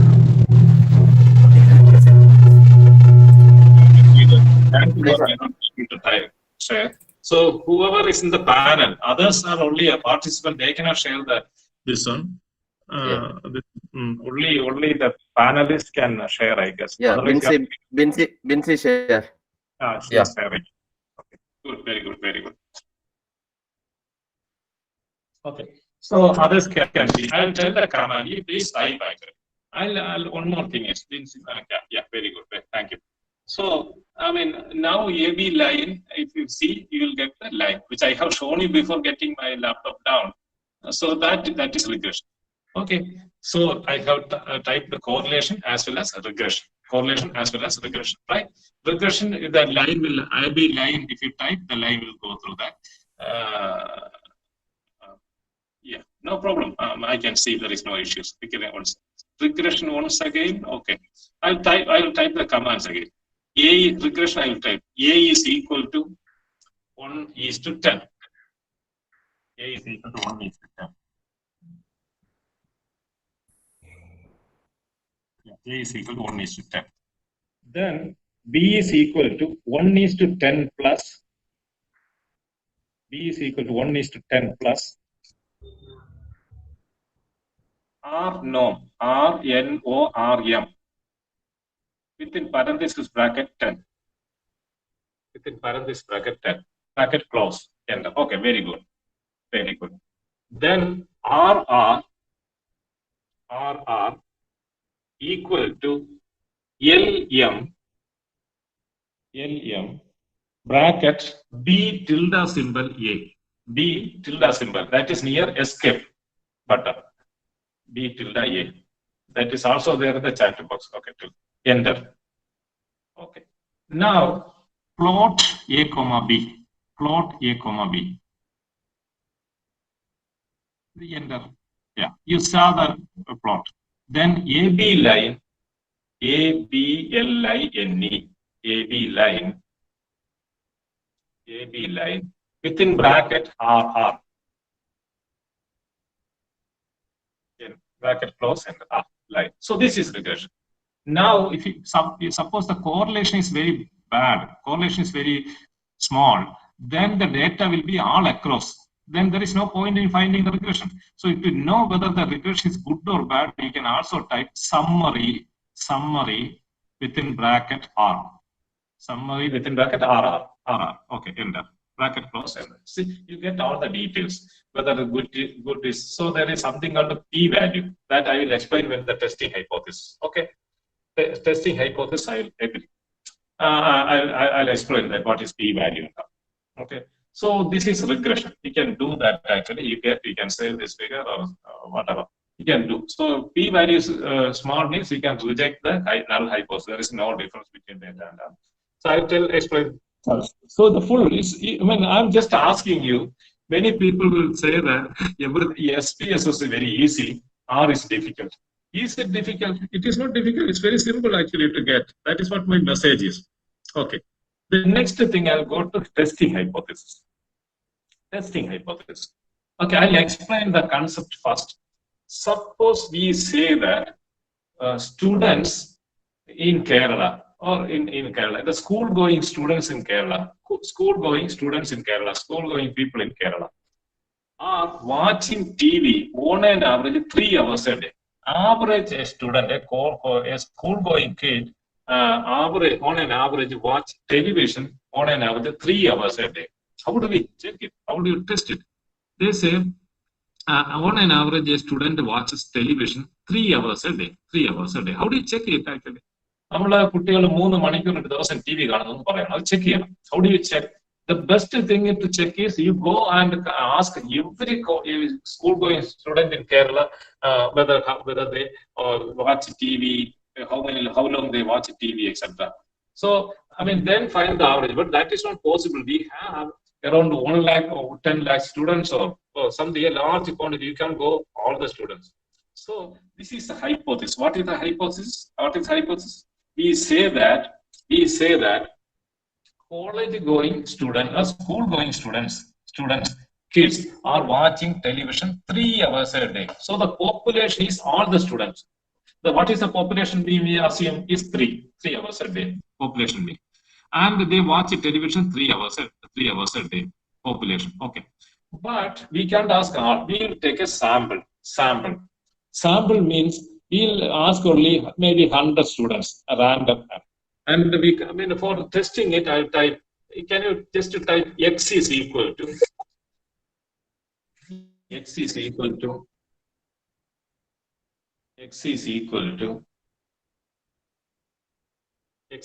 to small c bracket within bracket parenthesis. I asked the first student. He said 2.5. So you type 2.5, comma. Next student said 3.2 hours, comma 2.9, comma 4,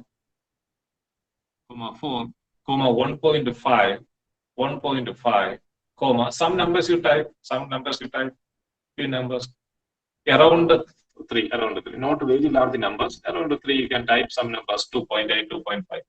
Okay, that is enough. Some numbers, okay, you can close the parenthesis. So, okay, so this is the data. In actual sense, we will ask some 100 students, 100 numbers will be there like this. First, we went and asked the first student, how long you watch the television? He said 2.5 hours. Second student said 3.2 hours. Like that, you have all the data. Sometimes in reality, you go and ask around 100 students. A sample. This is sample data.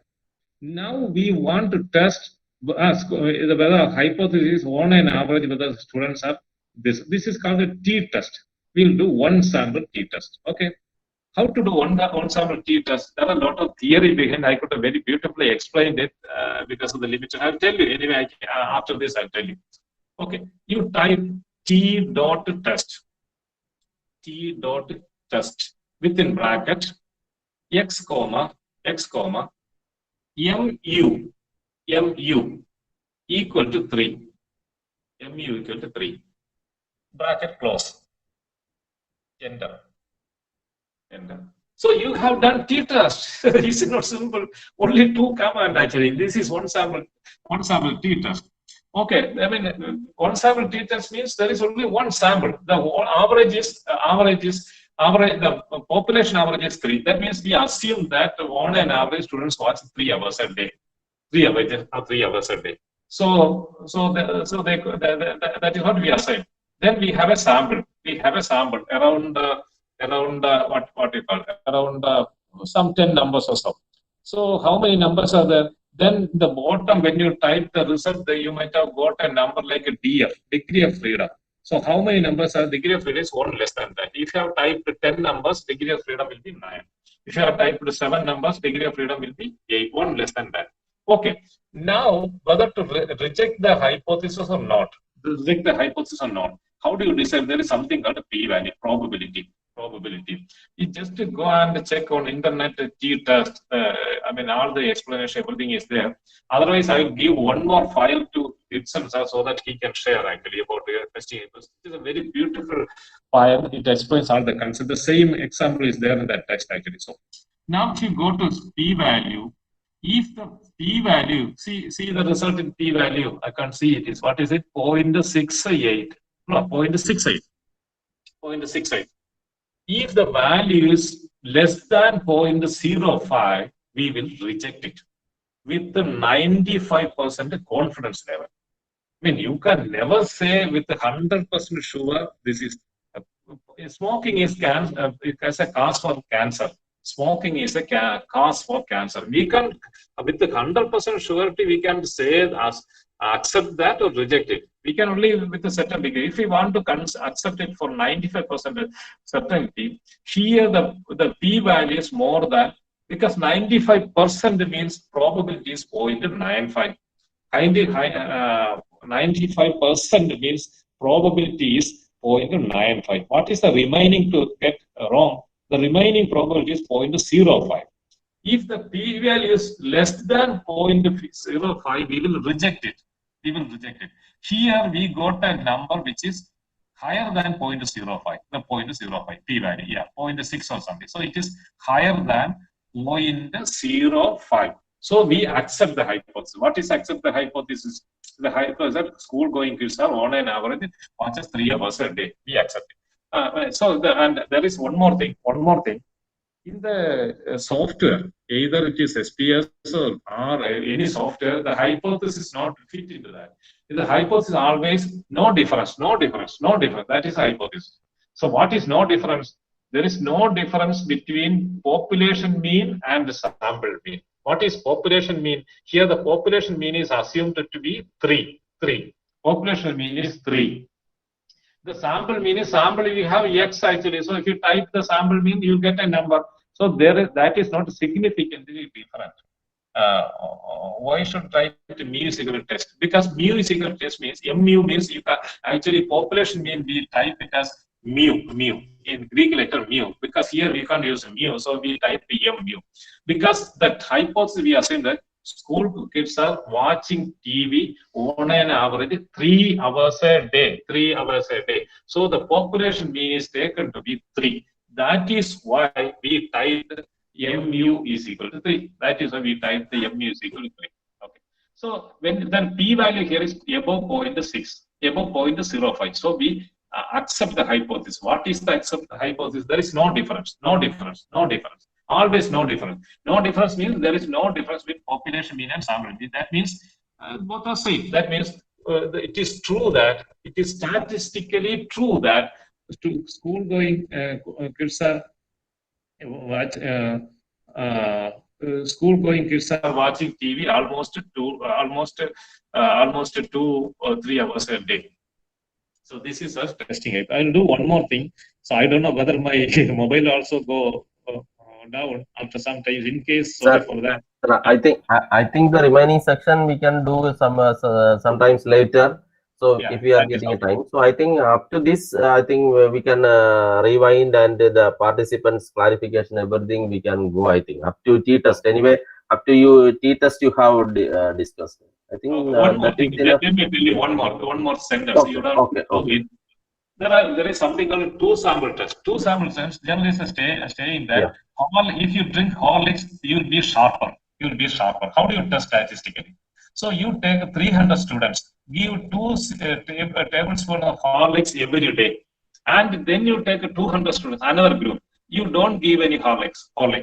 Okay, so there are two groups. One group is having Horlicks every day, other group is having no Horlicks every day. Okay, they are not giving Horlicks. Otherwise, food is the same. And the study hours is at the end of 3 months, you conduct an examination. For the first 300 students, those are having Horlicks, you will get their marks. So you type X is equal to C, bracket the first mark, comma second mark, like that you type. Yeah. So X means the marks of the students who had Horlicks. Then Y is equal to the marks of the students not having Horlicks. So you go to 2. Then if you want the t-test, that is 2 sample study. You are on the comparing. Binsi, type it, please. X is equal to some numbers and Y is equal to some numbers. X is equal to C. X is equal to C, bracket 2, some numbers you type, 70, 40, 5 or 3 numbers, that's enough actually for this. Okay, enough, bracket close. Okay, Y is equal to C, some other numbers. So Y means the students did not have Horlicks. Their marks actually. You when you conduct, you will have real data then. No, okay. It's all right. The number need not be same. You can have one group may have more number. Okay, some numbers. Bracket, close the bracket and then okay. Then T dot test within bracket X comma Y. Bracket close. End up. Okay, here again you go to p value. Yeah. So if the p value is less than 0.05, we will reject it. Reject means there is no difference between, no difference. There is no difference between X and Y. That means there is no difference between those who have had Horlicks and did not have. That means Horlicks did not have any effect. Suppose if the value, sorry. If the value, suppose if there is no, if the p value is less than 0.5, we will reject the hypothesis. Reject means there is no difference. That's a hypothesis. No difference is a hypothesis. So we will reject it. So that means there is a significance. That means there is an effect of Horlicks. Here we got value around how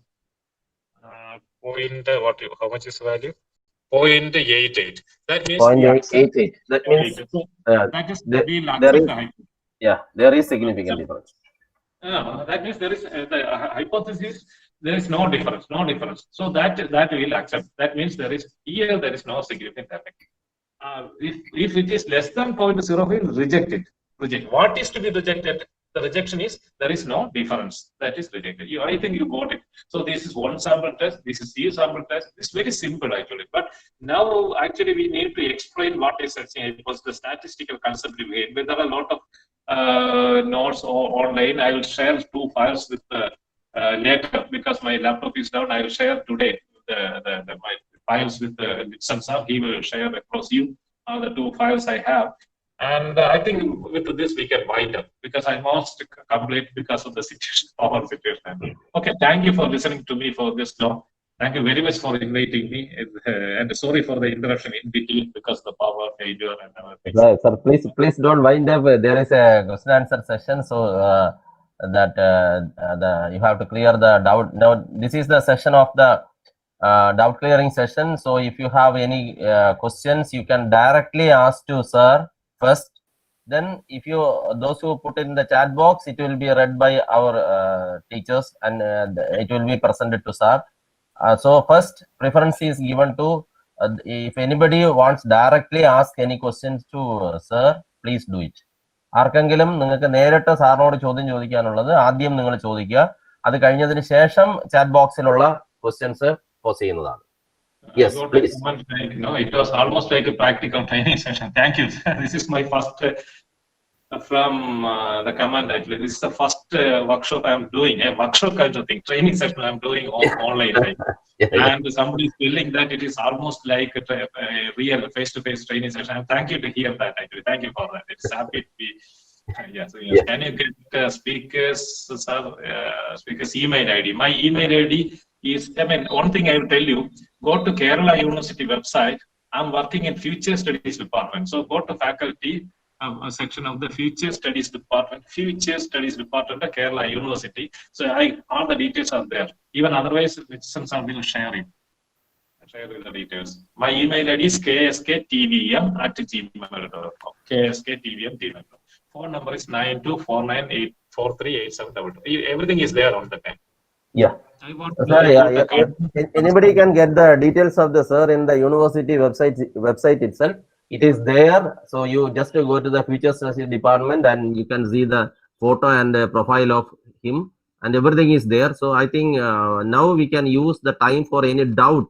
If you in between the session, if anybody wants to ask any question directly to the sir, now first preference is there. So anybody wants to hear? So 1 minute. So. Yeah, sir, one more thing is the department is future studies. Future study. Yeah. That. And another thing, somebody has asked canonical correspondence analysis. I can do that actually. That we can do, but time is not there. It's totally different thing. We'll discuss in some other time. Now, sir, statics design like CRT, RPD, which package we use in our CRD. I did not get what CRD means. Yeah, almost everything there are packages. CRD, what's the full form of CRD? I mean, otherwise, you just go to Google, you'll get the package. For most of the thing, packages are there. Almost. CRD means, what is CRD? Like, type ചെയ്തവരെ അതൊന്ന് explain ചെയ്താൽ, അല്ലെങ്കിൽ അത് നേരിട്ട് സാറോട് ചോദിച്ചാൽ സൗകര്യമാണ്.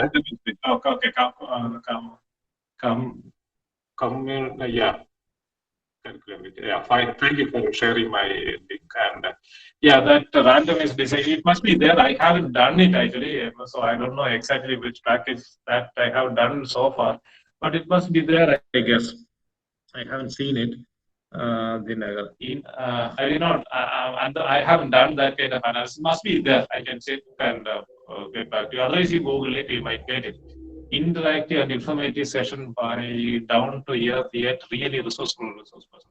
Thank you for that. Thank you for thank you for your nice comment. Yeah, anyway, sir, directly reading the chat box, so it's better.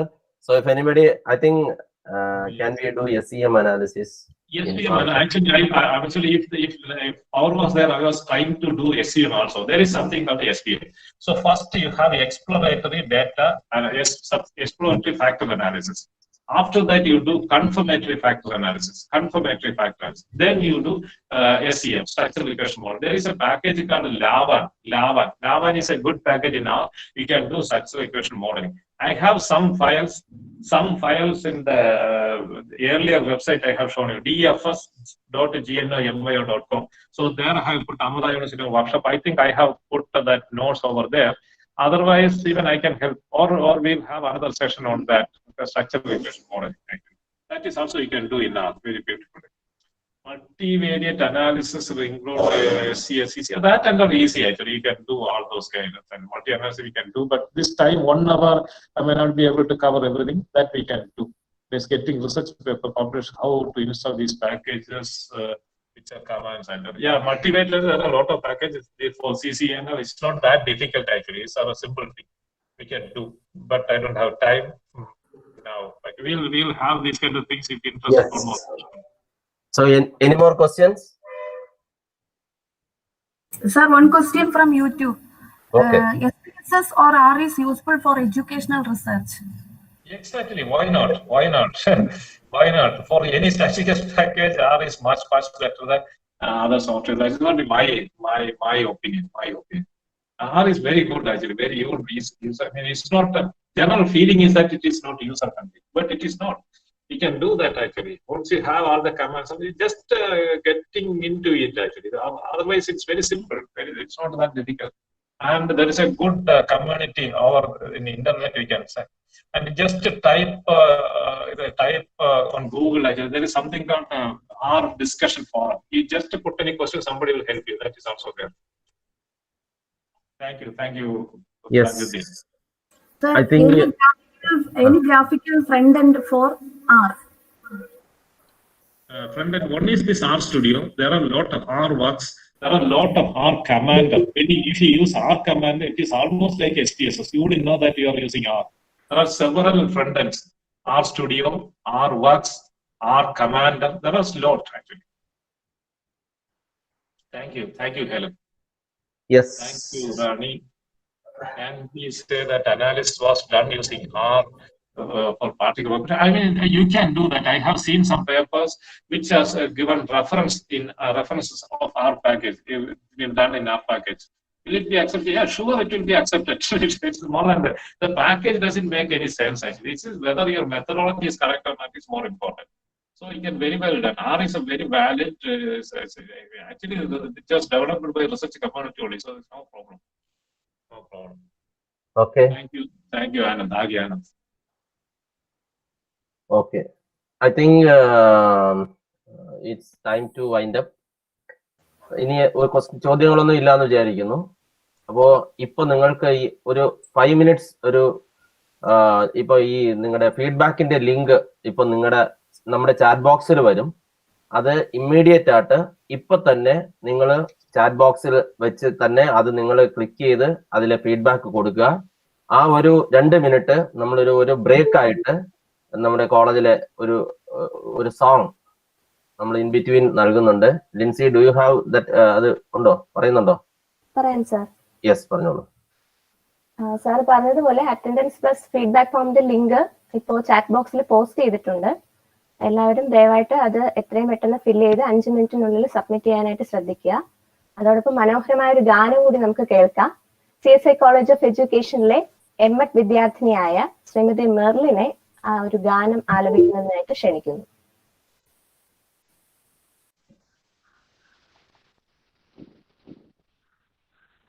Yes.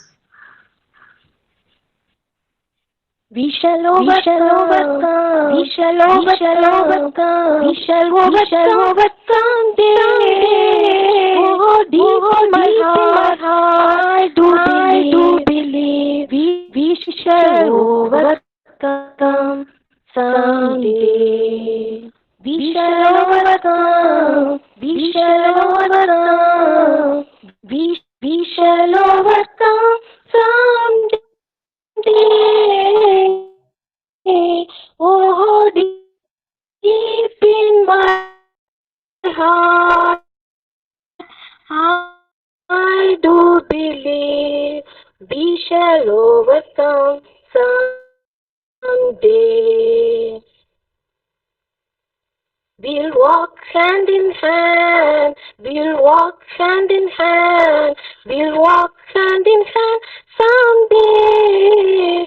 Oh, deep in my heart, I do believe we shall overcome someday. We'll walk hand in hand, we'll walk hand in hand, we'll walk hand in hand someday. Oh, deep in my heart, I do believe we shall overcome someday. We shall live in peace, we shall live in peace, we shall live in peace someday. Oh, deep in my heart, I do believe we shall overcome someday. We shall live in peace, we shall live in peace, we shall live in peace someday. Oh, deep in my heart, I do believe we shall overcome someday. Thank you. വളരെ മനോഹരവും അർത്ഥവത്തുമായ ഒരു ഗാനം നമുക്കായി സമർപ്പിച്ച മെർലിനോടുള്ള നന്ദി അറിയിക്കട്ടെ. അതോടൊപ്പം സോഫ്റ്റ്വെയറുമായി ബന്ധപ്പെട്ട് അറിവിന്റെ പുതുനാമ്പുകൾ ഞങ്ങളിലേക്ക് എത്തിച്ച ഡോക്ടർ സതീഷ് കുമാർ സാറിനോടുള്ള അതിരറ്റ നന്ദിയും സ്നേഹവും ഈ അവസരത്തിൽ അറിയിച്ചുകൊള്ളുന്നു. വളരെയധികം നെറ്റ്വർക്ക് പ്രോബ്ലം ഒക്കെ ഉണ്ടായെങ്കിലും സാറ് വളരെ നല്ല രീതിയിൽ ആ ഒരു സെഷൻ കൈകാര്യം ചെയ്തു. Thank you sir. അതുപോലെ ചാറ്റ് ബോക്സിലെയും യൂട്യൂബിലെയും ചോദ്യങ്ങൾ കൈകാര്യം ചെയ്യുന്നതിൽ സഹായിച്ച CSI കോളേജ് ഓഫ് എഡ്യൂക്കേഷനിലെ അധ്യാപകരായ ഡോക്ടർ ഷീജ മാത്തമാറ്റിക്സ് വിഭാഗം അസിസ്റ്റന്റ് പ്രൊഫസറാണ്, മിസസ് ദിവ്യ ഇംഗ്ലീഷ് വിഭാഗം assistant professor, Mrs Binsy John M.Ed വിഭാഗം അസിസ്റ്റന്റ് പ്രൊഫസർ എന്നിവരോടുള്ള നന്ദിയും സ്നേഹവും ഈ സമയം അറിയിക്കുന്നു. ഈ ചർച്ചയിൽ ആവേശത്തോടെ ഊർജ്ജസ്വലരായി പങ്കെടുത്ത ഓരോരുത്തരോടുമുള്ള അളവറ്റ നന്ദിയും അറിയിക്കുന്നു. ഈ ഓൺലൈൻ വർക്ക്ഷോപ്പിനെ കുറിച്ചുള്ള ഒരു ചുരുങ്ങിയ അവലോകനം പങ്കുവയ്ക്കുവാനുള്ള അവസരമാണ് ഇനി നമ്മുടെ മുന്നിലുള്ളത്. 2-3 പേർക്ക് തങ്ങളുടെ അനുഭവം പങ്കുവയ്ക്കാവുന്നതാണ്. ഈ ചർച്ചയ്ക്ക് നേതൃത്വം നൽകുവാൻ CSI കോളേജ് ഓഫ് എഡ്യൂക്കേഷനിലെ M.Ed ഡിപ്പാർട്ട്മെന്റിന്റെ പ്രൊഫസർ ആൻഡ് ഹെഡായി സേവനമനുഷ്ഠിക്കുന്ന ഡോക്ടർ ലിറ്റ്സൻ സാറിനെ ക്ഷണിക്കുന്നു. യെസ്, നമ്മൾ ഇതിന്റെ അവസാനത്തിലേക്ക് കടക്കുകയാണ്. അപ്പൊ നമ്മുടെ ഈ വർക്ക്ഷോപ്പ്, ഇന്നത്തെ ഈ പ്രോഗ്രാം എത്രത്തോളം നമുക്ക് പ്രയോജനപ്പെട്ടു എന്ന് അറിയുന്നത് നിങ്ങളുടെ ഫീഡ്ബാക്ക് ഫോമിലേക്ക് നിങ്ങൾ കൊടുത്തിട്ടുണ്ട് എന്ന് വിശ്വസിക്കുന്നുണ്ട്. അതോടൊപ്പം ജസ്റ്റ് സാറിന്റെ പ്രസൻസിൽ ആർക്കെങ്കിലും ഇതിനെക്കുറിച്ച് 2 വാക്ക് സംസാരിക്കാനായിട്ട് ഏതെങ്കിലും പാർട്ടിസിപ്പൻസ്, നമ്മൾ പേര് പറയുന്നില്ല, ആരെങ്കിലും 1 or 2 പേര് 2 മിനിറ്റ് കൊണ്ട് എന്താണ് ഇതിന്റെ ഒരു ഫീഡ്ബാക്ക്, കാരണം അത് ഞങ്ങളുടെ തുടർന്നുള്ള പ്രോഗ്രാമിന് ഒരു ബാക്ക് ഫീഡിങ് ആയിരിക്കും. അതുകൊണ്ട് അത് ഒന്ന് പറയാനായിട്ട് എല്ലാ ക്ഷണിക്കുന്നു.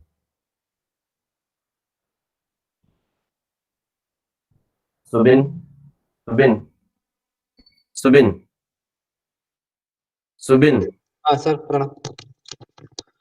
ആ ഫീഡ്ബാക്ക് ഫോം കൊടുത്തോ? ലിങ്ക് ഇട്ടിട്ടില്ലേ സാർ? ലിങ്ക് കിട്ടിയിട്ടുണ്ട്. അത് എനിക്ക് ലിങ്കില് ഏതാണ്ട് ഒരു 40ഓളം പേര് ഇപ്പം റെസ്പോണ്ട് ചെയ്തിട്ടുണ്ട് സാർ.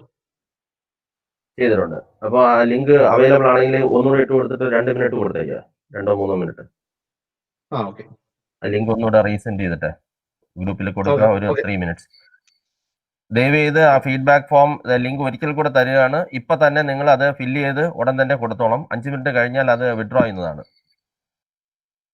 റൈറ്റ്. യെസ്, ഇതിന്റെ ആരെങ്കിലും ഇതിനെ കുറിച്ച് എന്തെങ്കിലും സംസാരിക്കാനുണ്ടോ? Please, participants, research guides, research scholars, MEd students, anybody can respond. ആരെങ്കിലും?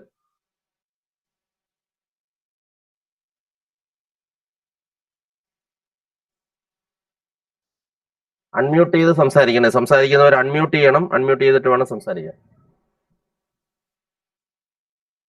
Hello, good afternoon sir. Okay, good afternoon sir. ഞാൻ Mini, NSS training college Ottapalam mathematics വിഭാഗം അധ്യാപികയാണ്. വളരെ യൂസ്ഫുൾ ആയിട്ടുള്ള ഒരു സെഷൻ ആയിരുന്നു. ആദ്യം എൻ്റെ ടീമിനും റിസോഴ്സസിനും ഹാർട്ട്ഫെൽറ്റ് താങ്ക്സ് പറയുകയാണ്. പിന്നെ സെഷനിൽ നമുക്ക് ആകെ ഉണ്ടായിരുന്ന ഒരു ഇഷ്യൂ ടെക്നിക്കൽ പ്രോബ്ലംസ് മാത്രമേ ഉണ്ടായിരുന്നുള്ളൂ. പക്ഷേ അതിനെ പോലും വളരെ സ്ട്രാറ്റജിക്കലി കോപ്പപ്പ് ചെയ്യാൻ സാധിച്ചു. പാർട്ടിസിപ്പൻസും വളരെ പേഷ്യൻ്റ് ആയിട്ട് എല്ലാവരും നല്ല സപ്പോർട്ടോട് കൂടിയിട്ട് ചെയ്തു. പിൻസി മാം അതിന് വേണ്ട ഒരു ഓൾട്ടർനേറ്റീവ് സജസ്റ്റ് ചെയ്തു. അത് നല്ല രീതിയിൽ ടൈപ്പ് ചെയ്ത് ഞങ്ങൾക്ക് പാർട്ടിസിപ്പൻസ് വളരെ റീഡബിൾ ആയിട്ടുള്ള രീതിയിൽ തന്നെ ഞങ്ങൾക്ക് അത് ഫോളോ ചെയ്യാൻ പറ്റി. ശരിക്കും ഒരു വർക്ക്ഷോപ്പ് അറ്റൻഡ് ചെയ്ത അതേ ഫീൽ തന്നെ, അതായത് ഡയറക്റ്റ് എക്സ്പീരിയൻസിൽ കിട്ടിയ ഒരു ഫീല് തന്നെയായിരുന്നു എനിക്കുണ്ടായത്. നമുക്ക് 6 പാക്കേജസും 6 സ്റ്റുഡിയോസ് ഒക്കെ വായിച്ച് കമാൻഡുകൾ അറിയാം, അല്ലെങ്കിൽ ഒരു സെഷൻസ് ഒക്കെ കിട്ടിയത് കൊണ്ട് മാത്രം ഒന്നും ബെറ്റർ ആകാൻ പറ്റില്ല. നമ്മൾ റിസർച്ച് ഗൈഡ്സോട് ആകുമ്പം എത്രയൊക്കെ ആയാലും സ്റ്റാറ്റിസ്റ്റിക്സിന്റെ ബേസിക് ആയിട്ടുള്ള തിയറീസ് നമുക്ക് അറിഞ്ഞെങ്കിൽ മാത്രമേ വാല്യൂസിനെ ഇന്റർപ്രറ്റ് ചെയ്യാൻ പറ്റുള്ളൂ. ഇവിടെ കിട്ടിയത് 6 സ്റ്റാറ്റിസ്റ്റിക്സിന്റെ പാക്കേജിനെ പറ്റി മാത്രമായിരുന്നില്ല, തിയററ്റിക്കൽ ഓറിയന്റേഷനും പ്രാക്ടിക്കൽ ഡയമെൻഷൻസൂടെ വളരെ നല്ല രീതിയിൽ കോറിലേറ്റ് ചെയ്തിട്ട് വളരെ അർത്ഥവത്തായിട്ടുള്ള രീതിയിലേക്ക് എല്ലാവരിലേക്കും എത്തത്തക്ക രീതിയിൽ വളരെ സിമ്പിൾ ആയിട്ടുള്ള ലാംഗ്വേജസിൽ സാർ ഉപയോഗിച്ചു. NSS കോളേജിന്റെ ടീം എന്നുള്ള നിലയിൽ ഏറ്റവും നല്ലൊരു വർക്ക്ഷോപ്പ് ആയിരുന്നു sir. Thank you all. Thank you for the response. വേറെ ആരെങ്കിലും ഉണ്ടോ? Good afternoon, sir. Good afternoon. I'm Dr. T.R. Srinivas. I'm calling from Hyderabad, Telangana. Good. In fact, when the program started in Kerala and all my children, they all came and listening to the songs and all. They felt, the language was very nice to listen. They're very happy for that. And coming back to speaker, sir, your session was excellent. Right, we sat with a book and a pen in our hand, and we have been doing everything one by one. In fact, most of the time, my questions were resolved by sir. I'm very happy, sir. It's during this pandemic, I think this is a really interactive session which I have attended. Very nice. Thank you for everyone from starting the introduction and all, for everyone, sir. Thank you so much. Thank you, sir. So, shall we wind up with this feedback? Anybody else? Yeah. Thank you for the good feedback. we organized this workshop as a state level workshop. That means we expected only Kerala participants. Now only I saw that outside Kerala participants are entered and they have registered. Thank you for registering and recognizing us, and thanks for the feedback, and wish you all the best, and thanks for being a part of CSI College of Education and this workshop. And I'm handovering to Lindsay for the next formal session. Thank you sir. നേതൃത്വം നൽകിയ സ്നേഹവും ബഹുമാനവുമുള്ള ലെറ്റ്സൻഡർ സാറിനോടും അഭിപ്രായങ്ങൾ പങ്കുവച്ച എല്ലാവരോടുമുള്ള നന്ദി അറിയിക്കട്ടെ. നാം ഈ വർക്ക്ഷോപ്പിന്റെ അന്തിമ ഭാഗത്തേക്ക് പ്രവേശിക്കുകയാണ്. ഈ വർക്ക്ഷോപ്പിനെ ഇത്രയധികം ഫലപ്രദവും മനോഹരവുമാക്കിയ ഇവിടെ ആയിരിക്കുന്ന ഓരോ വ്യക്തികളോടുമുള്ള അതിരറ്റ നന്ദി അറിയിക്കുന്നു. കൃതജ്ഞത അറിയിക്കുന്നതിനായി CSI college of education Parassala MEd വിഭാഗം പ്രൊഫസറും ഹെഡുമായി പ്രവർത്തിക്കുന്ന ഡോക്ടർ ലിസൻഡർ സാറിനെ ആദരപൂർവ്വം ക്ഷണിക്കുന്നു. Thank you Lincy. ഇന്നത്തെ വിശിഷ്ടാതിഥി professor doctor Rabi Roy sir, ഇന്നത്തെ resource person doctor Satheesh Kumar sir, college principal doctor Sajith Seeraj, സ്നേഹമുള്ള അധ്യാപകരെ, റിസർച്ച് ഗൈഡുമാർ, research scholars and my dear MEd students. CSI college of എഡ്യൂക്കേഷൻ്റെ തലയിൽ ഒരു പൊൻതൂവൽ കൂടി ഇന്ന് ചാർത്തപ്പെടുകയാണ്. വിദ്യാഭ്യാസ ഗവേഷണ രംഗത്ത് പ്രവർത്തിക്കുന്നവർക്കും ഗവേഷണം ചെയ്യുന്നവർക്കും ഒരു സൗജന്യ സോഫ്റ്റ്വെയറിനെ പരിചയപ്പെടുത്തുന്നതിനും അത് വളരെ ലളിതമായി ഉപയോഗിക്കുന്നതിനും അത് അവരുടെ ഗവേഷണത്തിന് പ്രയോജനപ്പെടുത്തക്ക രീതിയിൽ അതിനെ അവതരിപ്പിക്കാനും സാധിച്ചതിൽ ഞങ്ങൾക്ക് വളരെയധികം ചാരിതാർത്ഥ്യമുണ്ട്. ഇതിന് ഇന്ന് എല്ലാ കാര്യങ്ങളും കൊമേഴ്സ്യലൈസ് ചെയ്ത് പോയിക്കൊണ്ടിരിക്കുന്ന ഒരു കാലഘട്ടത്തിലാണ് ഈ സോഫ്റ്റ്വെയർ ഇൻട്രൊഡ്യൂസ് ചെയ്യണം എന്ന ചിന്ത ഞങ്ങളുടെ മീറ്റിങ്ങിൽ വരുന്നത് തന്നെ. കാരണം എം.എഡിലും റിസർച്ച് സ്കോളേഴ്സ് ആയാലും അവരെല്ലാം വളരെയധികം പൈസ കൊടുത്ത് കമ്പ്യൂട്ടർ സെന്ററുകളിൽ പോയി SPSS എന്ന് പറയുന്ന ലക്ഷങ്ങൾ വിലപിടിപ്പുള്ള ഒരു സോഫ്റ്റ്വെയറിന്റെ സഹായത്തോടുകൂടി റിസർച്ച് ചെയ്യുമ്പോൾ ഈ ലക്ഷങ്ങളുടെയോ ആയിരങ്ങളുടെയോ ഒന്നും ആവശ്യമില്ലാതെ നമുക്ക് സ്വതന്ത്രമായി വീട്ടിലിരുന്ന് ഈ കാര്യങ്ങളെല്ലാം ചെയ്യാൻ സാധിക്കും എന്ന് ഒരു അറിയിക്കൽ കൂടിയാണ് ഈ വർക്ക്ഷോപ്പിന്റെ ഒരു ഉദ്ദേശം എന്നത്. അത് ഞങ്ങൾ സഫലമായി എന്ന് തന്നെയാണ് ഞങ്ങൾ വിശ്വസിക്കുന്നത്. ഇത് ഒരു തുടക്കം മാത്രമാണ്. കാരണം ഫ്രീ സോഫ്റ്റ്വെയർ എന്ന് പറയുന്നത് അത് നമുക്കും ഇതിൻ്റെ അകത്ത് പ്രോഗ്രാം ചെയ്ത് ആഡ് ചെയ്യാം. അതൊരു കൂട്ടം എന്താ പറയാ ഒരു സ്വതന്ത്രമായി ഫ്രീ ആയിട്ട് പ്രവർത്തിക്കുന്ന ഒരു കൂട്ടം ആൾക്കാരിൽ നിന്നാണ് ഈ ഫ്രീ സോഫ്റ്റ്വെയർ ഉണ്ടാകുന്നത്. ലിനക്സ് ആയാലും ഈ സോഫ്റ്റ്വെയർ ഒക്കെ ആയാലും അതിൻ്റെ അകത്ത് നമുക്ക് ഇനിയും പ്രവർത്തിക്കേണ്ടതുണ്ട്. നമുക്കിത് ആൾക്കാർ ഇത് ഉപയോഗിക്കണം. ഞാൻ എപ്പോഴും പറയും, നമുക്കിപ്പോ ഒരു കടയിൽ പോയി ഒരു സാധനം വാങ്ങുന്നതിന് ഇന്ന സാധനം വേണം എന്ന്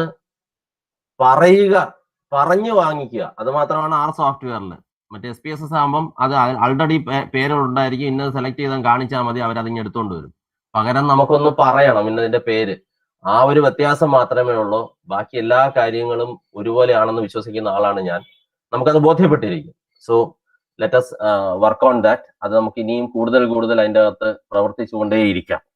അപ്പൊ ഇന്നത്തെ ഈ ശില്പശാല ഇത്രത്തോളം മനോഹരമാക്കിയവർക്ക് ഔദ്യോഗികമായി നന്ദി പറയുക എന്നുള്ളതാണ് എൻ്റെ കർത്തവ്യം.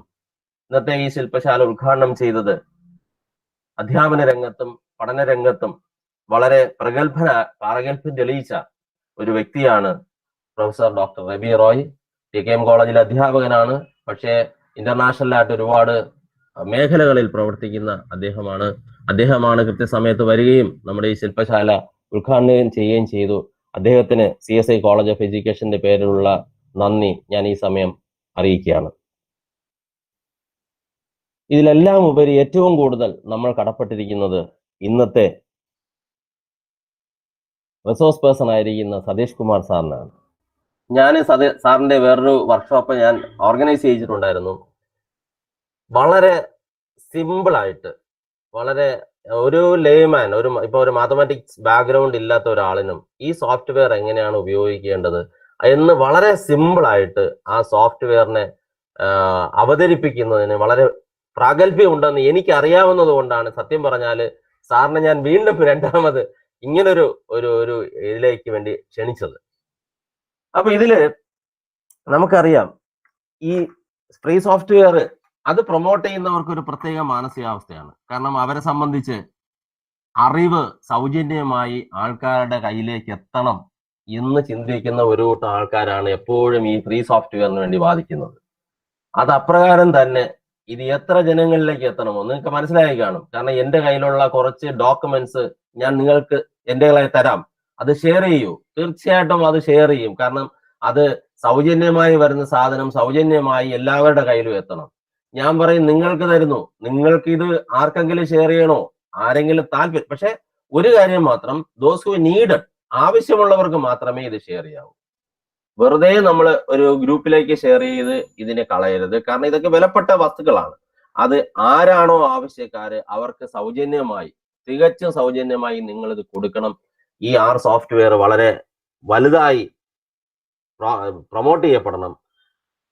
അതിനുവേണ്ടി മുൻകൈ എടുത്ത സതീഷ് കുമാർ സാറ് സാറ് രാവിലെ എന്നെ വിളിച്ചു. വളരെ വിഷമത്തോടു കൂടിയാണ് എന്നോട് പറഞ്ഞത്, എൻ്റെ 100 Mbps വൈഫൈ മോഡം എൻ്റെ ഉണ്ട്, അത് വെച്ചാണ് ഞാൻ സാധാരണ ചെയ്യുന്നത്. എന്തുകൊണ്ടോ ഇന്ന് രാവിലെ അത് ഓണായിരുന്നു, പക്ഷെ 7 മണി കഴിഞ്ഞപ്പോഴത്തേക്ക് അത് പോയി. വളരെ വിഷമിച്ചാണ് എന്നോട് പറഞ്ഞത്. ഞാൻ പറഞ്ഞു കുഴപ്പമില്ല, പക്ഷെ എൻ്റെ ഒരു ഓൾട്ടർനേറ്റ് ഉണ്ട്, അത് 10 Mbps ഉള്ളൂ. അത് എത്രത്തോളം പോകുമെന്ന് അറിയത്തില്ല. എന്തായാലും ഇന്ന് പവർ സപ്ലൈ ഒരുപാട് പ്രതിസന്ധികൾ ഉണ്ടായിരുന്നു.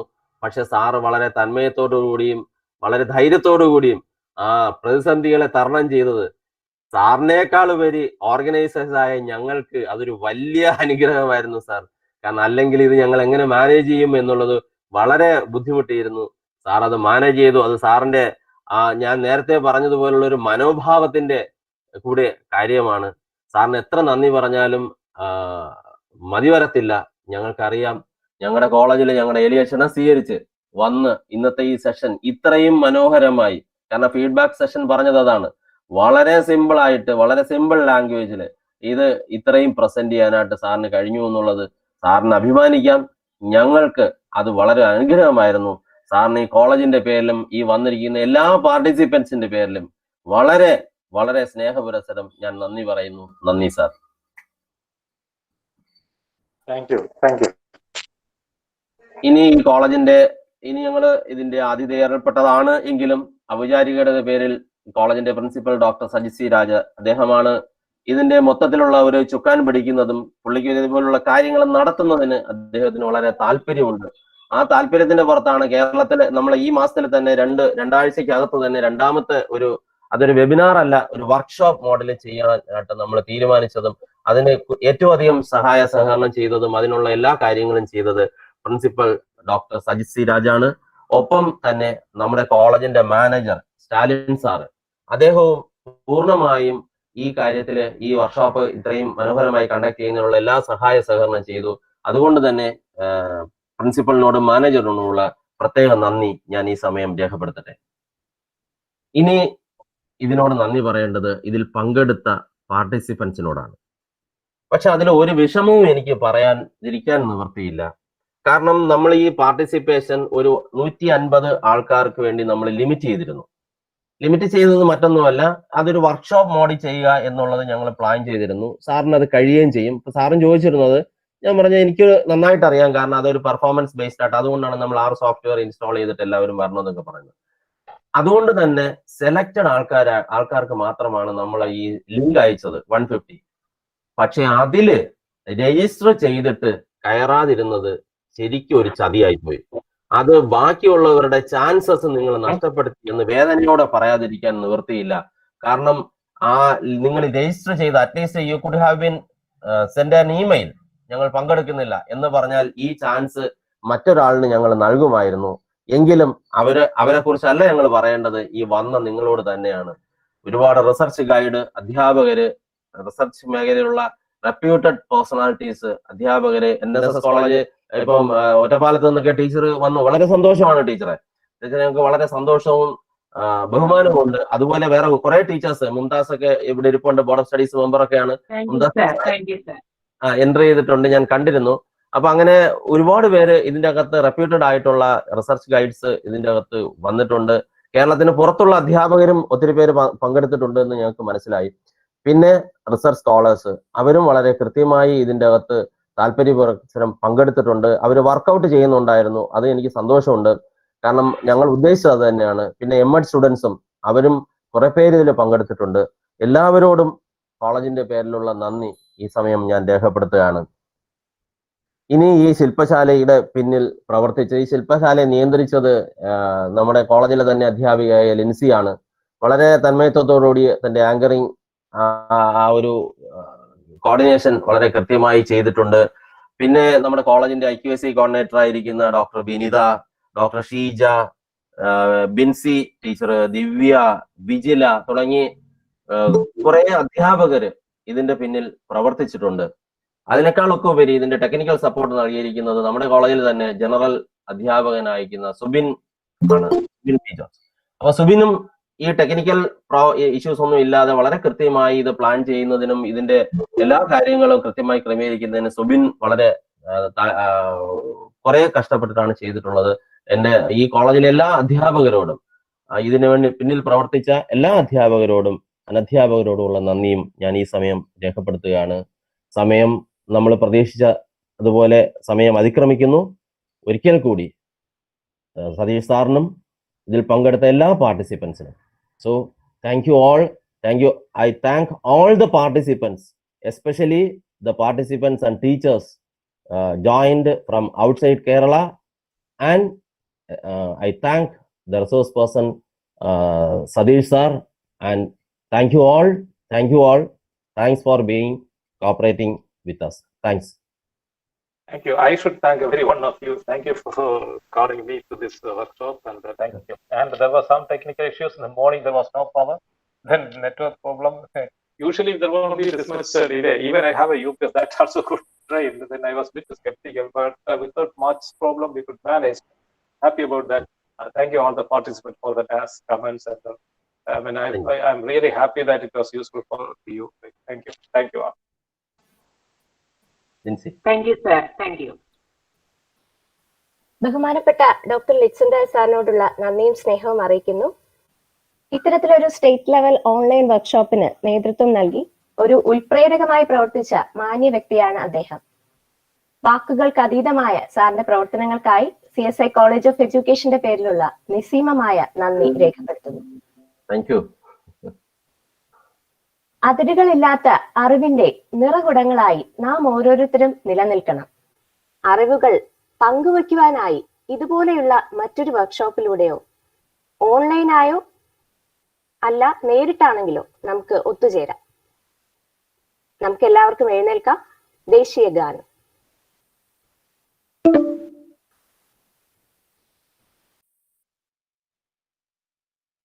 जनगण मन अधिनायक जय हे भारत भाग्य विधाता, पंजाब सिंध गुजरात मराठा द्राविड उत्कल बंगा, विंध्य हिमाचल यमुना गंगा उच्चल जलधि तरंगा, तव शुभ नामे जागे, तव शुभ आशीष मांगे, गाहे तव जय गाथा।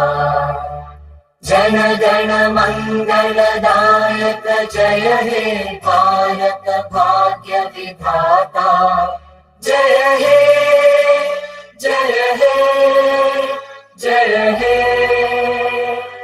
जय जय जय जय हे।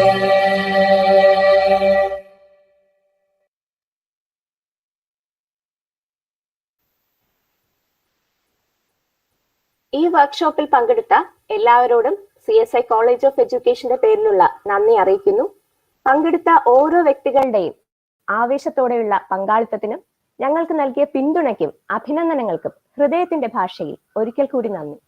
അതോടൊപ്പം ഈ അവസരത്തിൽ എന്റെ മനസ്സിൽ തോന്നിയ ചില വരികൾ ഏവർക്കുമായി പങ്കുവെച്ചുകൊള്ളട്ടെ. പിരിയില്ലൊരിക്കലും നമ്മൾ, പിരിയുവാൻ കഴിയില്ല സത്യം, അറിവിൻ പടവുകൾ കയറാം, അഴകോടൊരുമിച്ചു നിൽക്കാം. സുരക്ഷിതമായ, ആരോഗ്യപൂർണമായ, നന്മ നിറഞ്ഞ ജീവിതത്തോടെ അറിവിന്റെ വീഥിയിലെ മണിമുത്തുകളായി ശോഭിക്കുവാൻ സർവേശ്വരൻ ഏവർക്കും കൃപ നൽകട്ടെ. നന്ദി, നമസ്കാരം. ഏവർക്കും ശുഭദിനം നേരുന്നു. Yes, thank you all. Thank you.